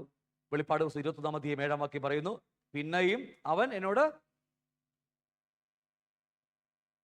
അരുൾ ചെയ്തത് സംഭവിച്ചു തീർന്നു. ഞാൻ ആൽഫയും ഒമേഗയും ആദിയും അന്തവുമാകുന്നു. ദാഹിക്കുന്നവന് ഞാൻ ജീവനിരവയിൽ നിന്ന് സൗജന്യമായി കൊടുക്കും. ജയിക്കുന്നവൻ ഇത് അവകാശമായി ലഭിക്കും. ഇതെല്ലാവർക്കും ഉള്ളതല്ല. ഇത് ജയാളികൾക്ക്. ജയിക്കണമെങ്കിൽ എവിടെ കടക്കണം? ആ ദൈവരാജ്യത്തിനകത്ത് കടന്ന് വെട്ടിപ്പിടിക്കുക. അത് ദൈവരാജ്യത്തിനകത്ത് കണ്ട് ദൈവമായിട്ട് വെട്ടിപ്പിടിക്കുന്ന കാര്യമല്ല ഞാൻ പറഞ്ഞത്. അയ്യോ, അങ്ങനെ മറന്നു പോകരുതേട്ടാ. ഇത് ഇത്തിരി അധികം പഠിക്കേണ്ട വിഷയമാണ്. ഇസ്രായേൽ മക്കൾക്ക് ദൈവം കൊടുത്ത കനാൻ ദേശം അവർക്ക് വെട്ടിപ്പിടിച്ച് അവകാശമാക്കി, അല്ലേ? യെസ്, നമുക്ക് നമുക്കൊരു കനാൻ ദേശമുണ്ട്. സ്വർഗം എന്ന് പറഞ്ഞാൽ തെറ്റിപ്പോയി. സ്വർഗമല്ല നമ്മുടെ കനാൻ ദേശം. സ്വർഗത്തിൽ ഒരു കള്ളന്മാരും ഇല്ല. ഉള്ള കാര്യം പറയാല്ല. പിന്നെ നമ്മ എന്നാ മാത്രം ഉണ്ടാകത്തുള്ളൂ അവിടെ. ഉള്ള കാര്യം പറയല്ലേ. അങ്ങോട്ടത് പോകത്തൂല. അങ്ങനത്തെ ആൾക്കാരവിടെ പോകത്തൂല. അപ്പൊ സ്വർഗമല്ല നമ്മുടെ കനാൻ ദേശം. നമ്മൾ ദൈവരാജ്യം നമ്മുടെ ഹൃദയത്തിൽ, ആ ദേഹിക്കകത്ത് വരണം, ഹൃദയത്തിനകത്ത് വരണം ദൈവരാജ്യം. അപ്പൊ എവിടെ വെട്ടിപ്പിടിക്കണം നമ്മള്? നമ്മുടെ കുശുമ്പ്, കുന്നായ്മ, എല്ലാ വെറിക്കൂത്തുകളും, എല്ലാ മോഹങ്ങളും, എല്ലാ ജഡയിച്ചകളെയും വെട്ടിപ്പിടിക്കുക നമ്മള്. ഹല്ലേലൂയ. അതുകൊണ്ട് ജയിക്കുന്നവൻ ഇത് അവകാശമാക്കും. ഈ ദൈവരാജ്യത്തിനകത്ത് കടന്ന് ആ മേഘത്തിന് കീഴിൽ ആത്മസ്ഥാനത്ത് നിൽക്കുന്നവന് മാത്രമേ ഈ ദൈവരാജ്യം അവകാശമാക്കാൻ കഴിയുള്ളൂ എന്ന് പറയാൻ കാരണം, ഗലാത്യ ലേഖനം, റോമർക്ക് ലേഖനം പറയുന്നു, ആത്മാവിനെ അനുസരിച്ച് ജീവിച്ചാൽ ജഡത്തിലെ പ്രവൃത്തികളെ മരിപ്പിക്കാം, അല്ലേ, ഉടച്ചു കളയാം എന്നൊക്കെ പറഞ്ഞ് നീണ്ട ലിസ്റ്റ് റോമർക്ക് ലേഖനം ഗലാത്യ ലേഖനത്തിൽ പഠിപ്പിക്കുന്നുണ്ട്. നിങ്ങൾ ഈ 2 പുസ്തകം തുടർമാനമായി വായിക്കുക. നിങ്ങൾ 2 പുസ്തകം ഒരുമിച്ച് ഗലാത്യ ലേഖനം, റോമർക്ക് ലേഖനം വായിക്കുക. എങ്കിൽ വിശുദ്ധീകരണത്തെക്കുറിച്ച്, ആത്മാവിന്റെ ഗൈഡൻസിനെ കുറിച്ച് അധികമായി നമുക്ക് ലഭിക്കും. ഇത്ര ഞാൻ പറഞ്ഞ് മനസ്സിലാവുന്നുണ്ടോ? അപ്പോൾ കനാൻ ദേശം ഈ നമ്മൾ വിശ്വാസി വന്ന് ദൈവരാജ്യം കാണാൻ കഴിയും. അതിൽ കടന്നാൽ നമുക്ക് പതിയെ പതിയെ അവകാശമാക്കാൻ കഴിയും. എങ്ങനെ അവകാശമാക്കുന്നത്? വെട്ടിപ്പിടിച്ച്, അല്ലേ? ഏതാ വെട്ടിപ്പിടിക്കേണ്ടത്? ഇവിടെ നമ്മുടെ അകത്ത് കിടക്കുന്ന സകല അശുദ്ധിയെയും ജഡയിച്ചകളെയും പൊങ്ങി വരുന്ന എല്ലാ ലോകമോഹങ്ങളെയും ക്രിസ്തുവിനുള്ള അനുസരണ നിമിത്തം പിടിച്ചടക്കി ഓരോ ദിവസം ക്രൂശിച്ച് നമ്മൾ മുന്നോട്ട് കടന്നു പോകുമ്പോൾ ദൈവരാജ്യം ഞാൻ എൻ്റെ അകത്തേക്ക് അധികമായി വരികയാണ്. ഇപ്പോൾ ആരാ ഇതിനകത്ത് മുഴുവൻ നിൽക്കുന്നത്? ഓക്കെ, പുതിയ ഹൃദയം വന്ന് ഇപ്പോൾ എടുക്കാം. അല്പമായിട്ട് പുതിയ ഹൃദയം വന്നിട്ടുണ്ട്. എങ്കിൽ പോലും പഴയ ഹൃദയമാണ് വിശാലമായിരിക്കുന്നത്. ഇങ്ങനെ, അല്ലേ? ഇത് വീർത്ത് വരുന്ന മുഴുവൻ പഴയ ഹൃദയമായിട്ട് അതിനകത്ത് ഒരു കുഞ്ഞിക്ക ഹൃദയം മാത്രമേ വന്നിട്ടുള്ളൂ. എസെക്കേൽ 28 അല്ലെ 36 അല്ലേ, 28:36 പറയുന്നു, ഞാൻ നിങ്ങൾക്കൊരു പുതിയ ആത്മാവിനെ തരും, പുതിയ ഹൃദയം തരും, കള്ളായ ഹൃദയം മാറ്റിയിട്ട് നിങ്ങൾക്കൊരു പുതിയ ഹൃദയം തരും എന്നൊക്കെ പറയുന്നത്. ആ ഒരു ചെറിയ ഹൃദയം എൻ്റെ വലിയ ആദാമിന്റെ വലിയ ഹൃദയത്തിനകത്ത്, പഴയ മനുഷ്യന്റെ ഹൃദയത്തിനകത്ത് ഒരു ചെറിയ ഹൃദയം വന്നിട്ടുണ്ട്. അല്പമായി വീണ്ടും ചിന്തിക്കാം. ഇത്ര നിങ്ങൾക്ക് പറഞ്ഞ് മനസ്സിലായി ഞാൻ പറഞ്ഞത്. അപ്പോൾ ഒരു ജയജീവിതം ആവശ്യമായി. ഇനി ഇവിടെ മുതലാണ് നമ്മുടെ യഥാർത്ഥമായ വിശുദ്ധീകരണം ആരംഭിക്കുന്നത്. അതെല്ലാം ഡെലിവറൻസ് ക്ലാസ്സിൽ ആഴമായി നമ്മൾ എടുക്കും. അപ്പോൾ എന്തുമാകട്ടെ, ഈ ജയിക്കുന്നവൻ, ഇത് നമ്മുടെ വിഷയത്തിൽ മാത്രം നിൽക്കാം. ജയിക്കുന്നവൻ, അല്ലേ? ഏതാ ജയിക്കുന്നത്? ആരാ ജയിക്കുന്നത്? ആരാ ജയിക്കാൻ പോകുന്നത്? നിങ്ങൾ മറ്റുള്ളവരെ ഒന്നുമല്ല, സഹോദരന്മാരെ അല്ല, ജഡ അല്ലേ, ജഡത്തിലുള്ള സഹോദരന്മാരല്ല, പിന്നെ ആരാ? നമ്മളെ തന്നെയാണ്. ഹല്ലേലൂയ. പലപ്പോഴും ആത്മീയ യുദ്ധത്തിലേക്ക് മിനിസ്ട്രിയിലൊക്കെ പോകുമ്പോൾ, നമ്മളൊക്കെ മിനിസ്ട്രിയിലൊക്കെ പോകുമ്പോൾ നമ്മുടെ നേരെ ചൊവ്വേ എന്താ പറയുക, ഒരു വിശുദ്ധ ജീവൻ നയിക്കുവാനും കർത്താവിൽ ആശ്രയിക്കാതെ ഇരിക്കുകയാണെങ്കിലുണ്ടല്ലോ, ഈ മിനിസ്ട്രിയൊക്കെ ചെയ്തു വരുമ്പോൾ ചില ആൾക്കാർ പറയാറുണ്ട്, എനിക്കിട്ട് തിരിച്ച് മറച്ചടി കിട്ടിയെന്നത്, തിരിച്ചടി കിട്ടിയെന്നൊക്കെ പറയാറുണ്ട്. സത്യം സംഭവിച്ചായിരിക്കും, ഇല്ലെന്ന് ഞാൻ പറയുന്നില്ല, സംഭവിച്ചതായിരിക്കും. കാരണം പലപ്പോഴും ജഡത്തിന്റെ പുറകെ നടന്നിട്ട് കർത്താവിന്റെ എന്താ പറയുക പിശാചിനെ ഇറക്കാൻ വേണ്ടി പോയാലുണ്ടല്ലോ, അവൻ വെറുതെ വല്ലതും ഇരിക്കുമോ? ഞാൻ തമാശ പറഞ്ഞല്ലേ? ഞാൻ പറഞ്ഞ ക്ലിയറായി മനസ്സിലാക്കി വിചാരിക്കും. നമ്മൾ വിഷയം അതല്ല, എങ്കിൽ പോലും ജസ്റ്റ് പറഞ്ഞു പോയത് മാത്രമേ ഉള്ളൂ. അപ്പൊ എന്തുവാകട്ടെ, അപ്പോൾ ദൈവരാജ്യം ജയിക്കുന്നവന് മാത്രമേ ഇത് അവകാശമാക്കാനായിട്ട് കഴിയുള്ളൂ. നമ്മുടെ വിഷയത്തിൽ മാത്രം എടുക്കാം. ദൈവരാജ്യം കാണാൻ കഴിയും, കടക്കാൻ കഴിയും, അവകാശമാക്കുന്നത്. എബ്രായർ 2:6-12 പറയുക, എന്നാൽ നിങ്ങൾ ഓരോരുത്തൻ പ്രത്യാശയുടെ പൂർണ്ണനിശ്ചയം പ്രാപിക്കുവാൻ അവസരത്തോളം. അപ്പൊ ഏത് ദർശനമാണ് അകത്ത് വീഴേണ്ടത്? അത് പ്രാപിക്കുവാൻ ആ ദൈവരാജ്യം ഇപ്പോൾ എവിടെ വേണ്ടത്? ആ കാണാനല്ല, നമ്മുടെ ഹൃദയത്തിനകത്ത് പൂർണ്ണമായും കർത്താവ് ഭരണം ഏറ്റെടുക്കണം. അതാണ് യഥാർത്ഥമായി ദൈവരാജ്യം എന്ന് പറയുന്നത്, അല്ലേ? ആണോ? ഇപ്പൊ കുറച്ച് കോൺഗ്രസ്, കുറച്ച് കമ്മ്യൂണിസ്റ്റ്, ഇത്തിരി BJP-ക്കാർ, അല്ലേ? ഇപ്പൊ തിരിഞ്ഞു മാറി ഇതുപോലെ നമ്മുടെ അകത്ത് ഇതുപോലെയാ. കുറച്ച് കർത്താവ്, കുറച്ച് നമ്മുടെ, അല്ലേ? ചിലരൊക്കെ ഭർത്താവ് നിയന്ത്രിക്കും, ചിലരെ ഭാര്യ നിയന്ത്രിക്കും, അല്ലേ? കുറച്ച് അങ്ങനെയല്ല, മുഴുവനുമായിട്ടും കർത്താവ് രാജാവായി ഹൃദയത്തെ ഭരിക്കാൻ ഏൽപ്പിച്ചു കൊടുക്കുന്നതിന്റെ പേരാ ഒരു ജയജീവിതം എന്ന് പറയുന്നത്. ക്ലിയറായെന്ന് വിചാരിക്കുന്നത്, മനസ്സിലായെന്ന് വിചാരിക്കുന്നത്. ഇവിടെയാണ് അനേകം തെറ്റിക്കിടക്കുന്നത്. എന്തുമാകട്ടെ, അത് പറയുക, അവസാനത്തോളം ഒരുപോലെ ഉത്സാഹം കാണിക്കണം. എന്തിനുവേണ്ടി അവസാനം വരെ നമ്മൾ ഉത്സാഹം കാണിക്കേണ്ടത്? എബ്രായർ 6:12 എന്തിനാ? പ്രത്യാശയുടെ പൂർണ്ണ നിശ്ചയം പ്രാപിക്കുക. എന്താ പ്രത്യാശ? കുറെ പ്രത്യാശയുണ്ട് നമുക്കറിയാം. നമ്മുടെ വിശ്വാസം എവിടെ കിടക്കുന്നു അതൊക്കെ നമുക്ക് അറിയാം. അവൻ വരുമ്പോൾ നമ്മൾ ശരീരം കുടഞ്ഞ് അവനോട് കൂടെ പോകും. ഒറ്റ വാക്കി പറഞ്ഞാൽ, അല്ലെങ്കിൽ നമ്മുടെ ശരീരത്തിന്റെ വീണ്ടെടുപ്പായ പുത്രത്വം ലഭിക്കുക, ഒരൊക്കെ ഉണ്ടെങ്കിലും ഒറ്റ വാക്കി പറഞ്ഞാൽ അതിന്റെ പൂർണ്ണ നിശ്ചയം പ്രാപിക്കുവാനാണ് അവസാനത്തോളം നാം ഉത്സാഹം കാണിക്കേണ്ടത്, അല്ലേ? പണ്ടൊക്കെ ഉത്സാഹം കാണിക്കില്ല, സദ്യക്കൊക്കെ പോകുമ്പോൾ ഞങ്ങൾക്ക് നല്ല ഉത്സാഹം കാണിക്കാറുണ്ട്, ഏറ്റവും അധികം ഉത്സാഹം കാണിക്കുന്നത്. ഇത് അതിനു വേണ്ടിയല്ല ഉത്സാഹം വേണ്ടത്. എന്തിനു വേണമെന്ന് അറിയാമോ? നമ്മുടെ പ്രത്യാശ എവിടെ ഇരിക്കുന്നുവോ അത് പിടിക്കാൻ വേണ്ടിയ നമ്മുടെ ഉത്സാഹം. ഇവിടെ നമ്മുടെ വിഷയത്തിൽ നിന്ന് പറഞ്ഞാൽ ദൈവരാജ്യം ഇതിനകത്ത് അവകാശമാക്കിയെടുക്കണം. ഇപ്പോൾ ഇച്ചിരി ഇവിടെയൊക്കെ വല്ലപ്പോഴും ഞായറാഴ്ച കർത്താവ് വല്ലപ്പോഴും സംസാരിക്കും, ഇടയ്ക്ക് ബൈബിൾ വായിക്കുമ്പോൾ ഇച്ചിരി സംസാരിക്കും, അല്ലേ? ഇച്ചിരി അല്ല പറയുന്നത്, മുഴുവനുമായിട്ട് കർത്താവ് നമ്മെ ഭരിക്കുന്ന അനുഭവത്തിലേക്ക് ഞാൻ മാറിക്കൊടുത്ത് അവൻ നമ്മുടെ ഹൃദയത്തിൽ വന്നിരിക്കുന്ന അനുഭവം, അതാണ് യഥാർത്ഥമായി ദൈവരാജ്യം അവകാശമാക്കിയെടുക്കുന്നത്. ദൈവം നമ്മെ നിയന്ത്രിക്കാൻ നാം വിട്ടുകൊടുക്കുകയാണ് അതിന്, അല്ലേ? ദൈവം നമ്മെ ഭരിക്കുവാൻ നാം. അപ്പൊ ഏറ്റവും വലിയ തട്ടിപ്പ് ആരാ? ഏറ്റവും വലിയ തട്ടിപ്പ് തടസ്സം നിൽക്കുന്ന ആരാ? പാസ്റ്റർ. ഈ പാസ്റ്റർ ഒറ്റൊരുത്തം കാരണമാണ് ഞങ്ങൾക്ക്, അല്ലേ? ആണോ? അല്ല, പിന്നെ ആരാ? എന്റെ ജഡം അല്ലെങ്കിൽ ഞാൻ തന്നെയാ പ്രശ്നക്കാരൻ. ഹലോ, ഞാൻ പറഞ്ഞ മനസ്സിലാവുന്നുണ്ടോ? ഇനി ആരും നമ്മൾ അങ്ങോട്ടും ഇങ്ങനെ പഴിയാറുണ്ട്. ഭാര്യ ഭർത്താവിന്, ഭർത്താവ് ഭാര്യയെ, മക്കള് പിതാക്കന്മാരെ ഒന്നും പഴിയാറുണ്ട്. തടസ്സം നമ്മൾ ഓരോരുത്തരുമാണ്. കാരണം നമ്മുടെ ഹൃദയത്തിൽ ഒരു കസേരയിട്ട് ഞാൻ കയറി ഇവിടെ ഇരിക്കുക, എൻ്റെ മോഹങ്ങളും എൻ്റെ ഇഷ്ടങ്ങളും അങ്ങ് മാറിക്കൊടുത്തിട്ട് ആ കസേര കർത്താവ് കയറ്റി നിർത്തുക. ഇതിന്റെ പേരാ ദൈവരാജ്യം അവകാശമാക്കി എടുക്കുന്നത്. കാരണം ഇതിനകത്ത് കിടക്കുന്ന മുഴുവൻ ആഗ്രഹങ്ങളെ കൊന്ന് അല്ലേ, ജഡത്തെ ക്രൂശിച്ച് പോകുമ്പോൾ അത്രത്തോളം ദൈവരാജ്യം നമ്മുടെ അകത്തേക്ക് ആത്മാവിലേക്കല്ല ഞാൻ പറയുന്നത്. എങ്ങോട്ടാ വരുന്നത് ദൈവരാജ്യം? ദേഹിയിലെ ഹൃദയത്തിലേക്ക്. ക്ലിയർ ആണോ ഞാൻ പറഞ്ഞത്? ഓക്കെ, ആത്മാവിൽ ഓൾറെഡി വന്നു കഴിഞ്ഞു. വന്നില്ലേ? ഇനി ആത്മാവിനെ ഇനി വീണ്ടെടുക്കണോ? ഇനി ആത്മാവിനെ വീണ്ടെടുക്കാൻ പോകേണ്ട ആവശ്യമൊന്നുമില്ല. ആത്മാവ് ഓൾറെഡി 100% വീണ്ടെടുത്തിരിക്കുക. നമ്മുടെ ദേഹം വീണ്ടെടുത്തോ. അതുകൊണ്ടാണ് ഈ ഷുഗറും കൊളസ്ട്രോളും പ്രഷറും ക്യാൻസറും എല്ലാം നമുക്ക് വരുന്നത്. വീണ്ടെടുത്താൽ വരുമോ ഇത്? ഇല്ല. വീണ്ടെടുക്കുന്ന വരെ ഇതൊക്കെ നമുക്ക് ഉണ്ടാകും. മൂക്കൊലിപ്പും എന്നെ പോലെ കഫക്കെട്ടും ശ്വാസംമുട്ടും ഇതൊക്കെ നമുക്ക് ഉണ്ടാവും. കാരണം നമ്മളെ ശരീരം വീണ്ടെടുത്തിട്ടില്ല. പിന്നെ ഇതൊക്കെ വീണ്ടെടുക്കുന്നവരെ ഇതൊക്കെ നമ്മുടെ കൂടെ പുറപ്പാ. വീണ്ടെടുത്തോ? നിങ്ങൾ വീണ്ടെടുപ്പാണ് ഇരിക്കുന്നത്.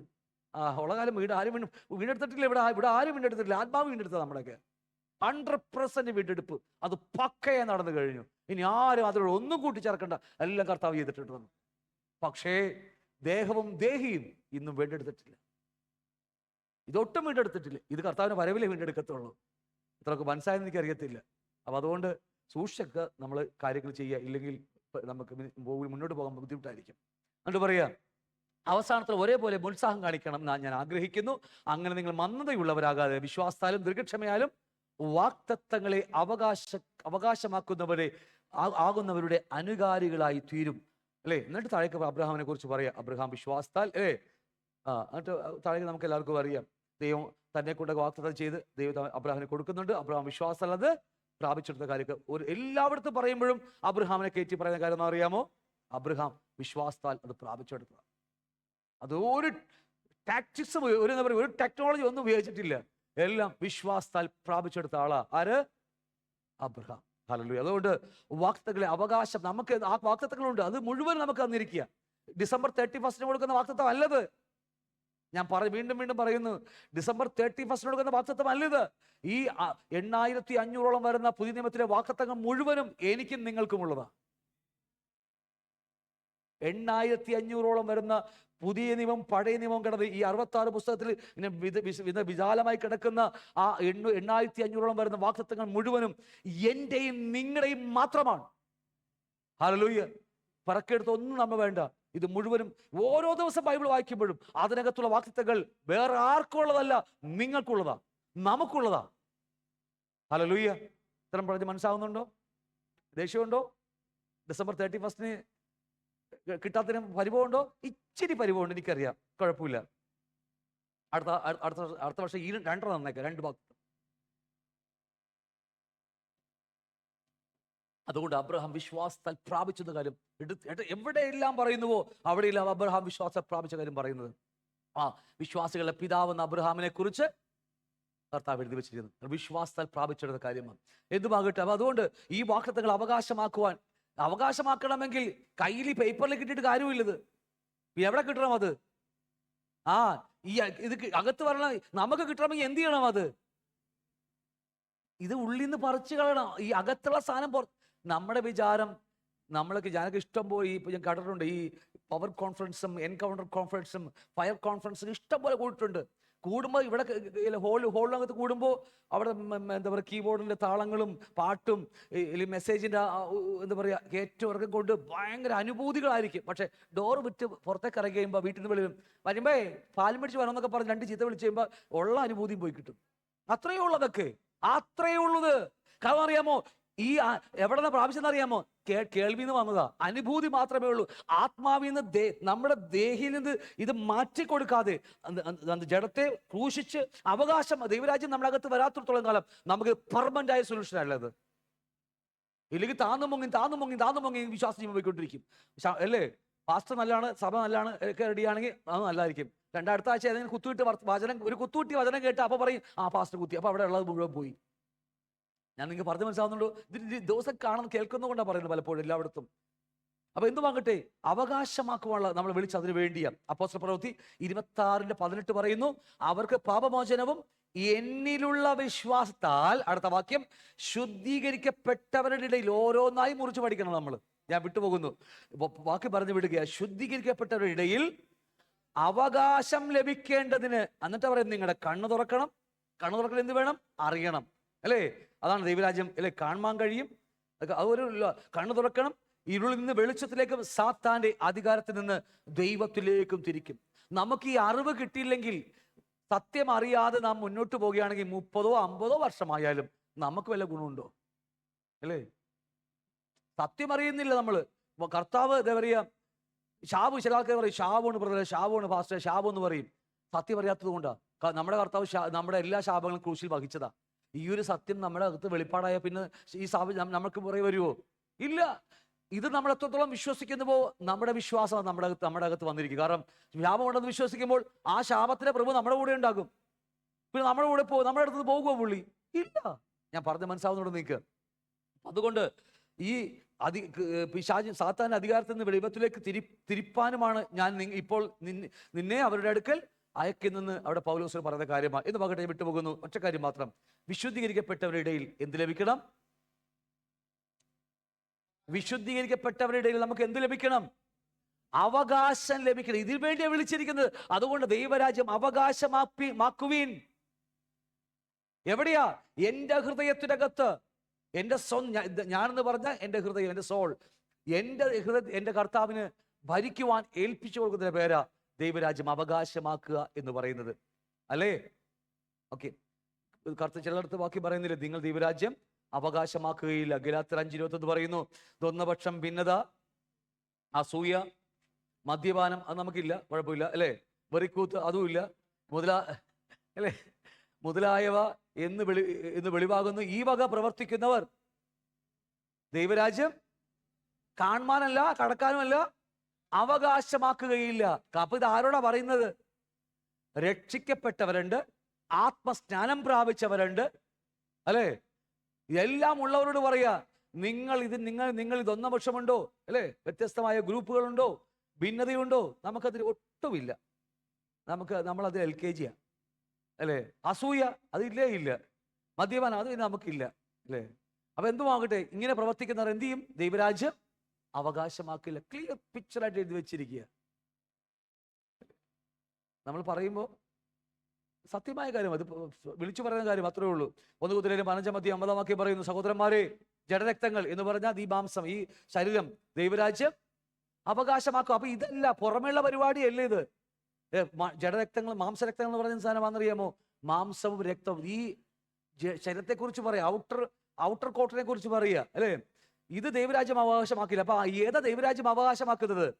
എൻ്റെ അകത്തുള്ള ആ പുതു മനുഷ്യൻ, വീണ്ടും ജനിക്കപ്പെട്ട, ഞാൻ എവിടെയോ ഇട്ടിട്ടുണ്ട്, വീണ്ടും ജനിക്കപ്പെട്ട ആ പുതു മനുഷ്യൻ, എൻ്റെ അകത്ത് വീണ്ടും ജനിക്കപ്പെട്ട പുതുമനുഷ്യനാണ് ദൈവരാജ്യം അവകാശമാക്കുന്നത്. നമ്മൾ നേരത്തെ കണ്ടില്ലേ, നമ്മുടെ അകത്ത് ആത്മാവിൽ വീണ്ടും ജനിച്ച് നമ്മുടെ ഹൃദയത്തിനകത്തൊരു ചെറിയ ഹൃദയം വന്നു, അല്ലേ? 28:38 വാക്യം, 36-28 ഒരു വാക്യമുണ്ടല്ലോ, അവിടെ പറയുന്നു, ഞാൻ നിങ്ങൾക്കൊരു നിങ്ങളുടെ പഴയ കല്ലായ ഹൃദയം മാറ്റിയിട്ട് ഞാൻ നിന്റെ പുതിയ ഹൃദയം. ഏത് ഹൃദയമാ? ദൈവാനുരൂപമായ പുതിയ ഹൃദയം. എഫേസ്യർ 4:23 ഒരു വാക്യമുണ്ട്. എഫേസ്യർ 4:23 എങ്ങനെയാ? 4:23 എങ്ങനെയാ പറയുന്നത്? നീതിയിലും വിശുദ്ധിയിലും ദൈവാനുമായി സൃഷ്ടിക്കപ്പെട്ട പുതുമനുഷ്യൻ ധരിച്ചുകൊള്ളുവിൻ. നീതിയിലും വിശുദ്ധിയിലും ദൈവത്തിന്റെ സ്വരൂപത്തിൽ സൃഷ്ടിക്കപ്പെട്ട പുതുമനുഷ്യൻ. അങ്ങനെയല്ലേ? അപ്പൊ എവിടെ വന്നു ആ പുതുമനുഷ്യൻ? എവിടെയുണ്ട്? അതാ ഇരിക്കുന്ന ഇരിപ്പ് കണ്ട, ആ കിരീടം വെച്ചിട്ട് ഇരിക്കുന്ന ഇരിപ്പ് കണ്ട, അവൻ എവിടെ വന്നു?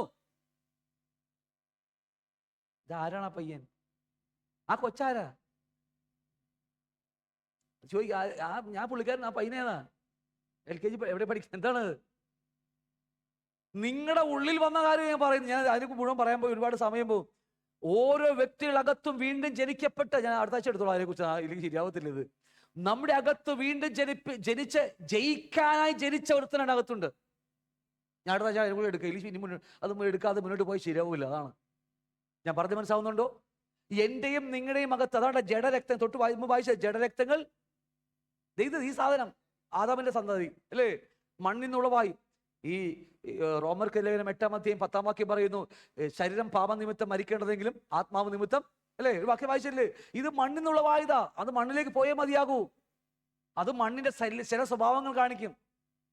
പശപ്പ് കാണിക്കും, അല്ലെ, എല്ലാ ഗുണങ്ങളും അതിന്റെ സാധനങ്ങൾ ഇവിടെ കാണിച്ചുകൊണ്ടിരിക്കും. ഇതിനായിട്ട് പണിയാൻ പോയിട്ട് കാര്യമില്ല. ക്രിസ്ത്യ ജീവിതത്തിൽ പഴയതിനിട്ട് പണിതിട്ട് കാര്യമില്ലെന്ന്.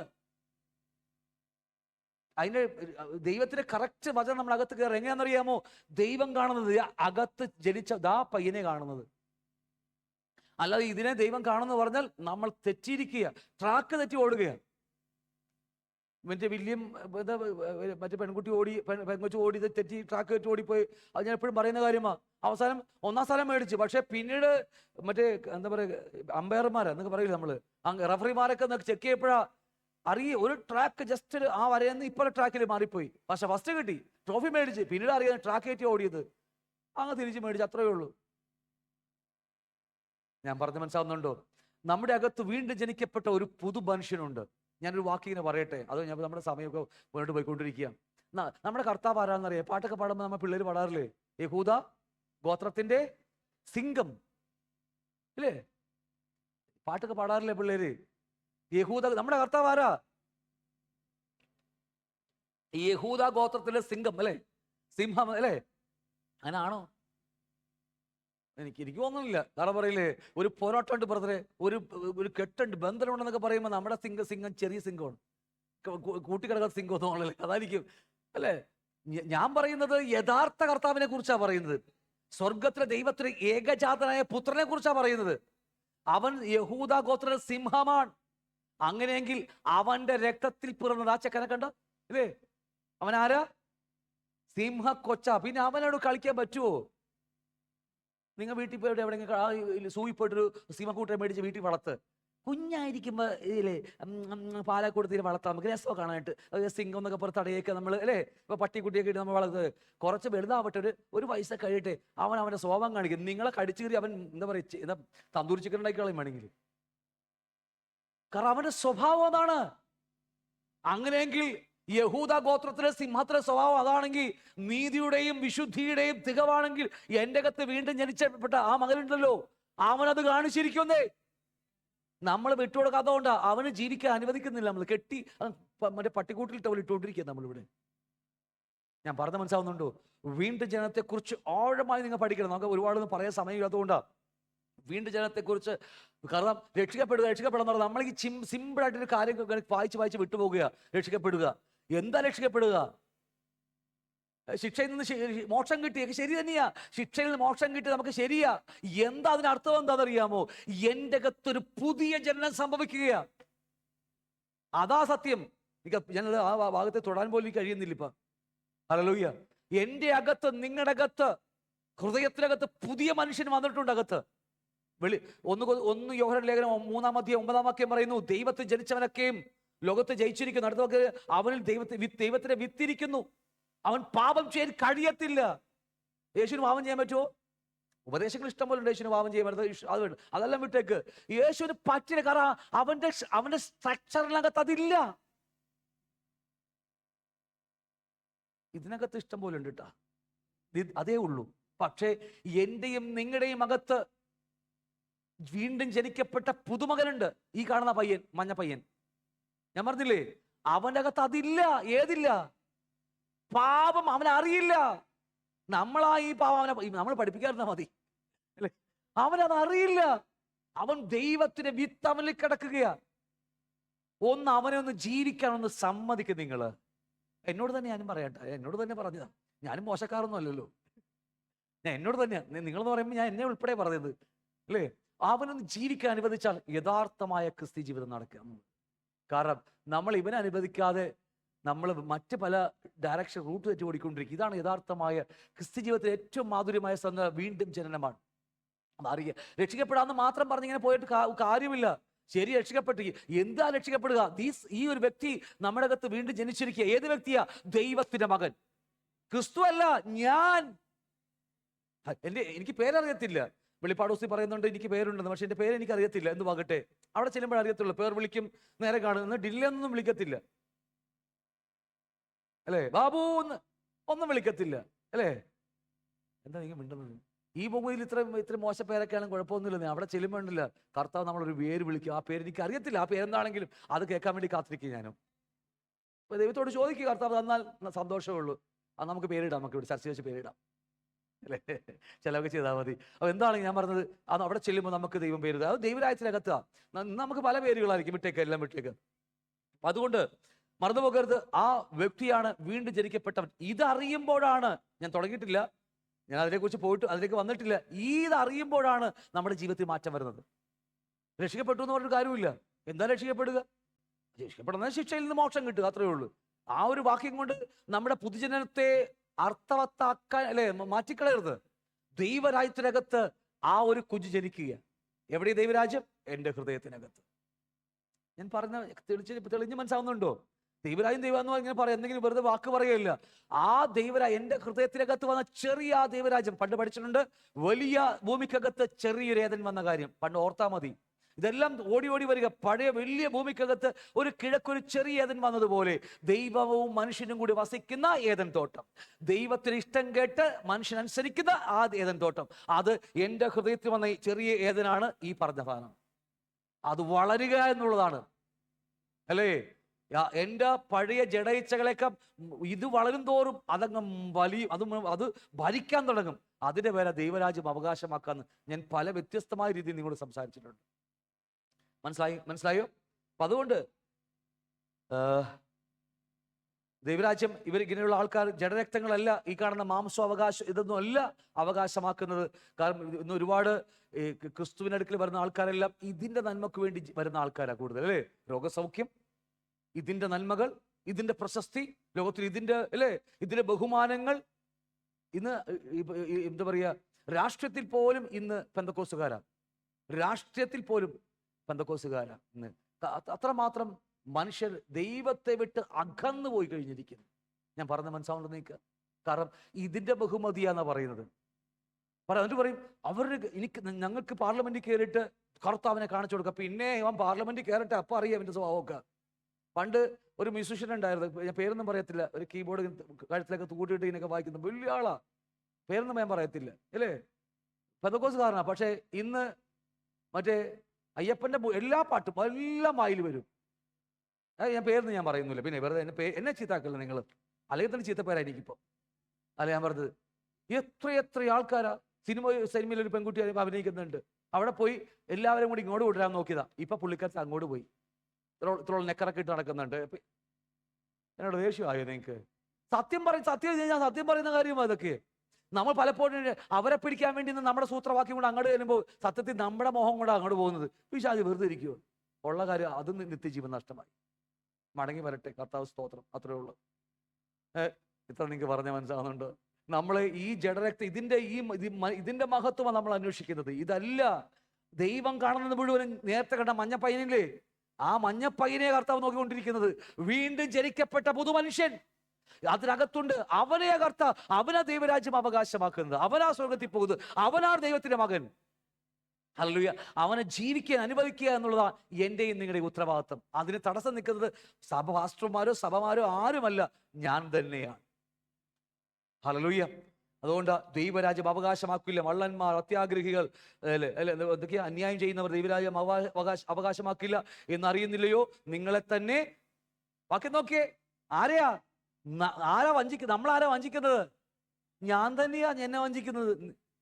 എന്നിട്ട് നിങ്ങളെ പേര് പറയും, ആ പാസ്റ്റർകാരൻ അല്ലെങ്കിൽ ആ മനുഷ്യൻകാരൻ എന്നെ ചതിച്ചു. അല്ല, നമ്മളെ ചതിക്കുന്നത് നാം തന്നെയാണ്.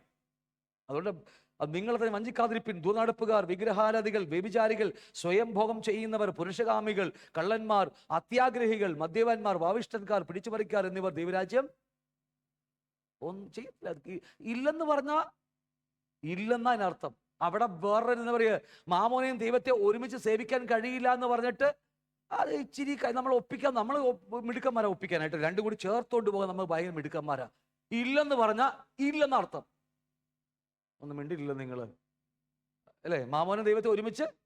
സേവിക്കാൻ നമ്മൾ ശ്രമിക്കുന്ന ആൾക്കാരാണ്. പക്ഷെ ഇല്ലെന്ന് കർത്താവ് പറഞ്ഞാൽ ഇല്ലെന്ന് തന്നെ അർത്ഥം. അതിനെ നമ്മൾ ഉണ്ടാക്കാൻ നോക്കണ്ട. അത് മനസ്സിലായെന്ന് വിചാരിക്കുന്നു. നിങ്ങളും ചിലർ കറക്റ്റ് കാര്യം കറക്റ്റായിട്ട് പറഞ്ഞിട്ടുണ്ട്. നിങ്ങൾ ഈ വാക്കാരാ.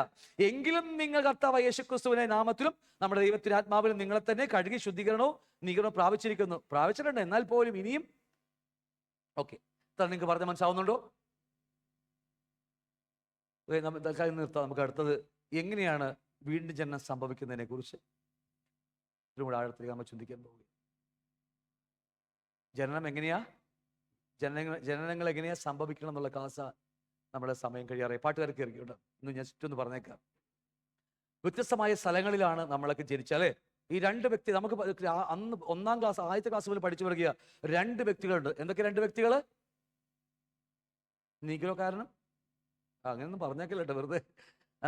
ജഡമനുഷ്യനും ആദാമിന്റെ ജഡമനുഷ്യനും ഈ കാണുന്ന മനുഷ്യനും ഇന്ന് അകത്ത് വന്ന പുതുമനുഷ്യന്റെ രണ്ട് വ്യത്യസ്തമായ രാജ്യത്തിലായതിന്റെ ജനനം അല്ലേ ആണ്. ഒന്ന് ഈ കാണുന്ന ഈ മനുഷ്യന്റെ ജഡമനുഷ്യന്റെ ജനനം ഈ ഭൂമിക്കകത്ത് 262 രാജ്യങ്ങളിലുള്ള അതിലൊരു രാജ്യമായ ഇന്ത്യയിൽ, കേരളത്തിൽ, എറണാകുളത്ത് അല്ലേ, അവിടെയാണ് കല്ലടക്കാവ് വീട്ടിൽ ഗോപിമകൻ അല്ലേ, അവിടെയാണ് ഇവൻ ജനിച്ചത്. അങ്ങേയറ്റം പോയ ഈ ഭൂമിയുടെ ആയുസ് എത്രത്തോളം ഉണ്ടോ അത്രത്തോളം അവൻ കാണും. ഇനി 6000 വർഷം പ്രായം ഉണ്ടെങ്കിൽ അത്രേ ഉള്ളൂ, അതിനപ്പുറത്തേക്ക് പോകത്തില്ല. എന്നാൽ വേറൊരു ലോകം ഇവിടെയുണ്ട്. മറ്റവൻ ഈ ലോകത്ത് ജനിച്ചു. വേറൊരുത്തനുണ്ട് ഇവിടെ. ആരാ നമ്മളെ പറഞ്ഞ നമ്മുടെ ഈ പയ്യൻ അല്ലേ? അവൻ എവിടെയാ ജനിച്ചത്? ഈ ദൈവരാജ് എന്ന് പറഞ്ഞ മുകളിലേക്ക് കാണിക്കാൻ എന്തിനാ? അയ്യോ ദേ ഇത് ദൈവരാജ്യത്തിൽ ജനിക്കുന്ന നമ്മളൊക്കെ മുകളിലേക്കാ ചൂടുന്നത്. മുകളിലല്ല ദൈവരാജ്യം അല്ലേ? കാണാനും കടക്കാനും ഇതിനകത്താണ് അവകാശമാക്കേണ്ടത്. ഈ ഹൃദയത്തിനകത്ത്, ഈ സോളിനകത്ത്. എവിടെയാ വീണ്ടും ജനിച്ച പയ്യൻ? ഈ ചെറുപ്പക്കാരൻ എവിടെയാ ഇരിക്കുന്നത്? ഈ കൊച്ചു പയ്യൻ ഇതിനകത്താ വീണ്ടും ജനിച്ചിരിക്കുന്നത്, പുതിയ മനുഷ്യൻ. ഞാൻ ഒന്ന് ചോദിച്ചിട്ട്, സത്യത്തിൽ മനുഷ്യനാരാ? കറക്റ്റായിട്ട് കിട്ടി. ജീവനുള്ള സോൾ. ഉൽപ്പത്തി 2:7 മണ്ണുകൊണ്ട് മനുഷ്യനുണ്ടാക്കി ശ്വാസമൂതി മനുഷ്യൻ ജീവനുള്ള ലീവിങ് സോൾ എന്നാ പറയുന്നത്. ജീവനുള്ള ദേഹി, സൂക്കേ ജീവനുള്ള ദേഹി. ഇപ്പൊ മനസ്സിലായോ? ആ മനുഷ്യന്റെ അകത്താണ് ഒരു കുഞ്ഞു മനുഷ്യൻ ജനിച്ചിരിക്കുന്നത്. അതുകൊണ്ടാ നിങ്ങളുടെ ഹൃദയത്തിനകത്ത് ഞാൻ പുതിയ ഹൃദയം തന്നു, അല്ലെങ്കിൽ പുതിയൊരു സോൾ അല്ലെ, പുതിയ ഹൃദയം നിങ്ങളുടെ അകത്ത് നൽകിയിരിക്കുന്നു. പഠിക്കാൻ പറ്റുന്നുണ്ടെങ്കിൽ ലിങ്ക് ചെയ്യാൻ പറ്റുന്നുണ്ട് എല്ലാം തമ്മിൽ. അതുകൊണ്ടാ അവൻ ജനിച്ചിരിക്കുന്നത് ഇവിടെ. എവിടെയാ ജനിച്ചിരിക്കുന്നത്? ദൈവരാജ്യത്തിനകത്തല്ല, അല്ല, ദൈവരാജ്യത്തിനകത്ത്. ദൈവം രാജാവായി ഭരിക്കുന്നിടത്ത്. അപ്പൊ ഇവൻ ആരാ? സാക്ഷാൽ ദൈവത്തിന്റെ മകൻ. ദൈവത്തിന്റെ മകനാണോ? യേശു ദൈവത്തിന്റെ മകനാണോ? നമുക്ക് എങ്ങനെ ഉറപ്പിക്കാൻ പറ്റും? ഒറ്റ വാക്കി പറഞ്ഞ നമ്മുടെ ഈ ക്ലാസ്സിനോടുള്ള ബന്ധത്തിൽ യേശു ദൈവത്തിന്റെ മകനാണോ? അല്ല. ഇത് പറയാൻ ഇത്ര മടി നിങ്ങൾക്ക്? ഏതുറക്കത്തിലും പറയേണ്ട കാര്യം, ഏതുറക്കത്തിലും രാത്രി തല്ലുകൊന്നിട്ടാലും പറയണം യേശു ദൈവത്തിന്റെ പുത്രനാണെന്ന് അല്ലേ? എങ്ങനെ നമുക്ക് മനസ്സിലായി യേശു ദൈവത്തിന്റെ പുത്രനാണെന്ന് അല്ലേ? നമ്മുടെ ഈ വിഷയത്തിലുള്ള ബന്ധത്തിൽ നോക്കി, സ്വർഗത്തിൽ ദൈവത്തോട് സമനായിരുന്നവൻ യെശയ്യാപ്രവചനത്തിൽ പറഞ്ഞിട്ടുണ്ട്, അവൻ അത്ഭുത മന്ത്രി, വീരനാം ദൈവം, നിത്യമായ പിതാവ്. ആരാ? യേശു. അവൻ സ്വർഗം വിട്ട് ഭൂമിയിലേക്ക് വന്നപ്പോൾ അവൻ ദൈവം അല്ലാതാകുമോ? ദൈവം തന്നെയാണ് അവൻ. പക്ഷേ ഭൂമിക്കകത്ത് വന്നപ്പോൾ അവൻ പറഞ്ഞു, ഞാൻ പിതാവ് എന്നെ അയച്ചിരിക്കുന്നു. ഇനി പിതാവ് പറയാതെ ഞാൻ ഒന്നും എന്ന് പറയുന്നത്. എനിക്ക് നിങ്ങളോട് കുറെ പറയാനുണ്ട്, പക്ഷേ ഞാൻ പറയത്തില്ല. വായിച്ചില്ല നിങ്ങൾ? എനിക്ക് പറയാനുണ്ട്, പക്ഷെ അത് പറയാനല്ല ഞാൻ വന്നിരിക്കുന്നത്. അവിടെ നിന്ന് പറയുന്നത് ഞാൻ പറയും, അവിടെ നിന്ന് കാണിക്കുന്നത് ഞാൻ കാണും, അവിടെ നിന്ന് ചെയ്യാൻ പറഞ്ഞത് ഞാൻ ചെയ്യും. അല്ലാതെ ഇതാണ് യഥാർത്ഥമായി മകൻ എന്ന് പറയുന്നത്.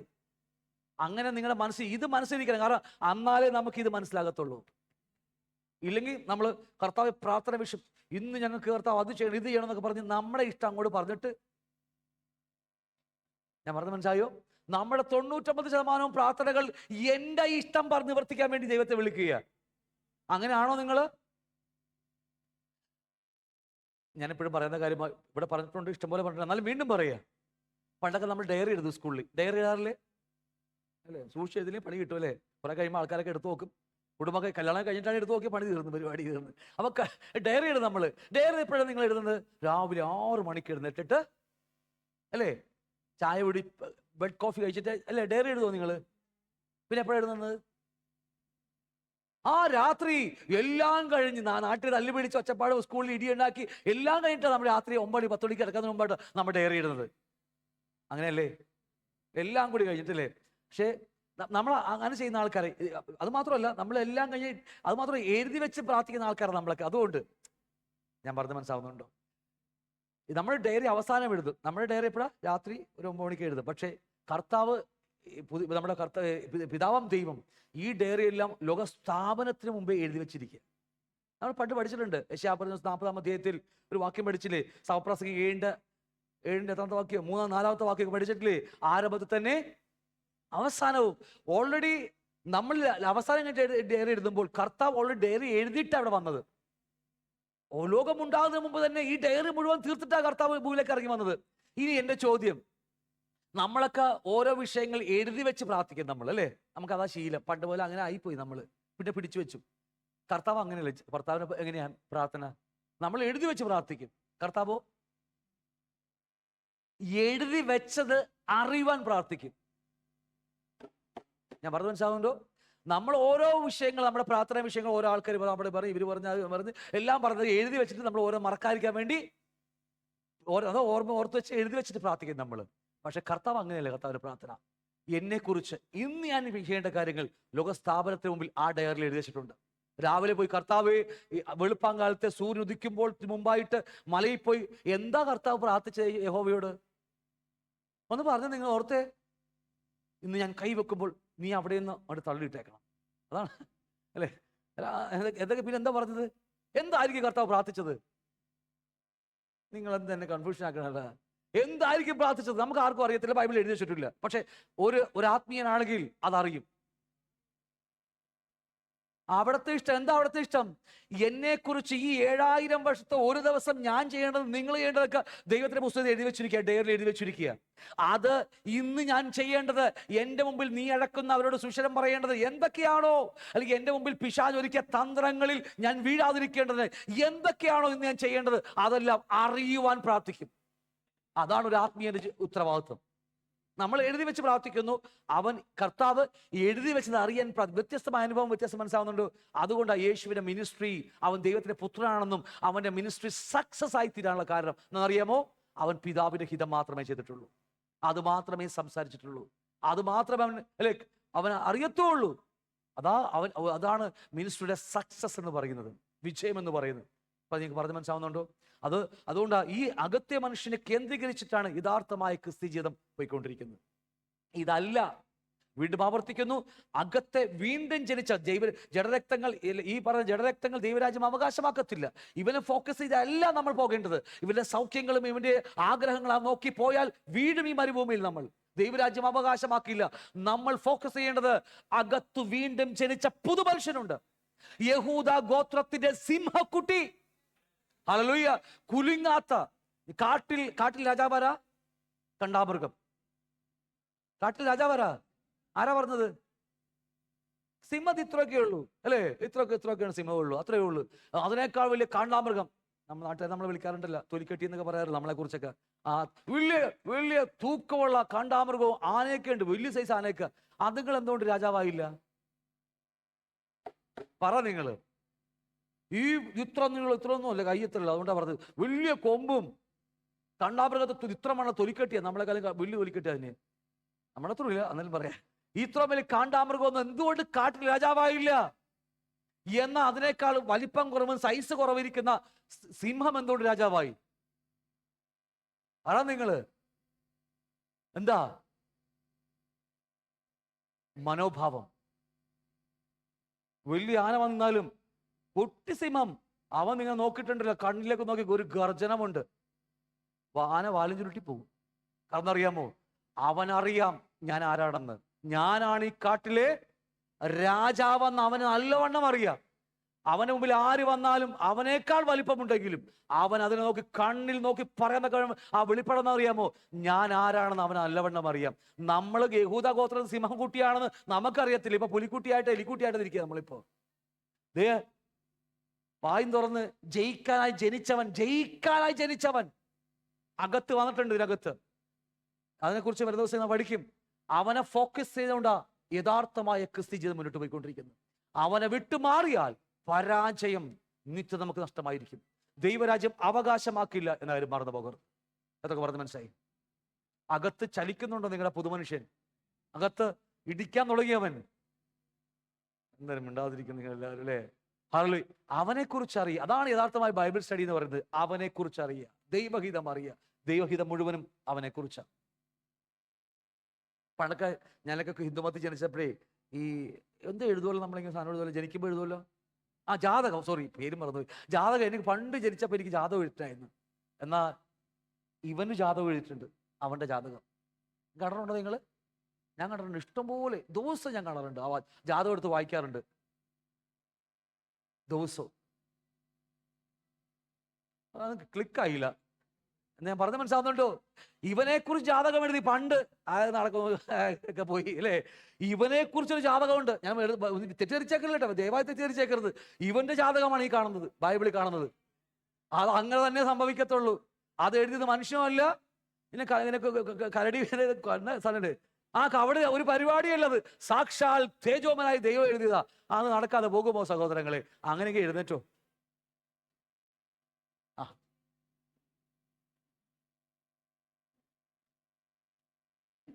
നമുക്കൊരു പാട്ട് പാടി ദൈവത്തിൽ മഹത്വപ്പെടുന്നത്. നമ്മൾ 5 മിനിറ്റ് ഉണ്ട് നമുക്ക് സമയം.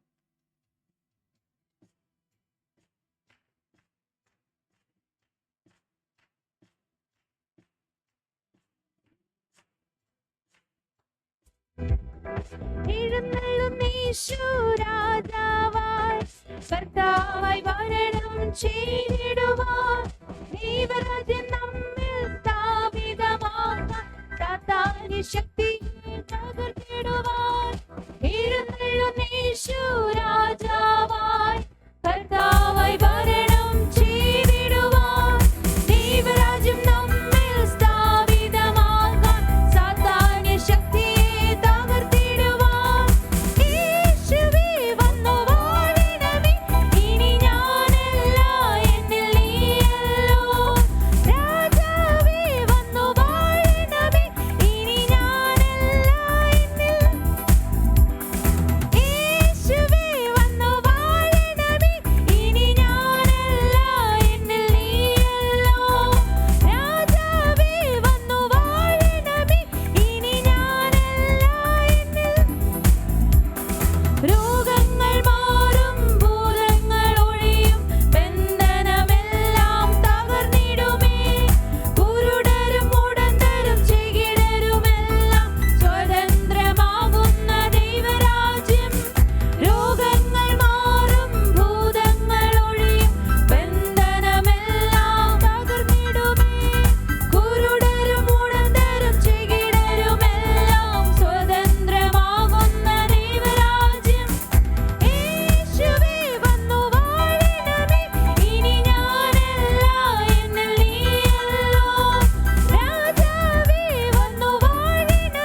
പ്രാർത്ഥന കേൾക്കാൻ നടക്കാം.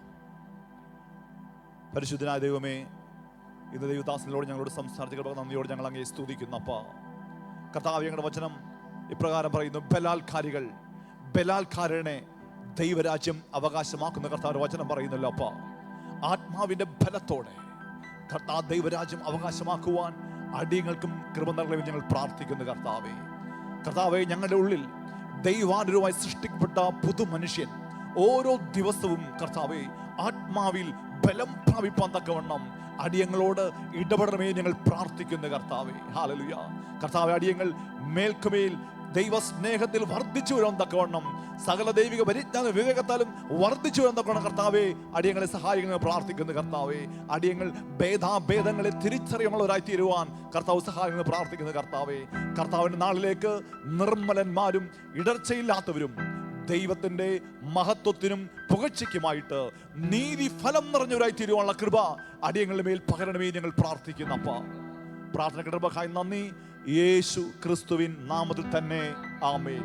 നമുക്ക് ആശീർവാദം വണക്കാം. പിതാവായ ദൈവത്തിന്റെ സ്നേഹവും പുത്രനായ യേശു ക്രിസ്തു കൃപയും വഴി നടത്തുന്ന പരിശുദ്ധാത്മാവിന്റെ സംസർഗവും കൂട്ടായ്മയും എന്നും എന്നേക്കും കർത്താവിന് വരവരെ നമ്മളെല്ലാവരും ഉണ്ടായിരിക്കുമാറാകട്ടെ.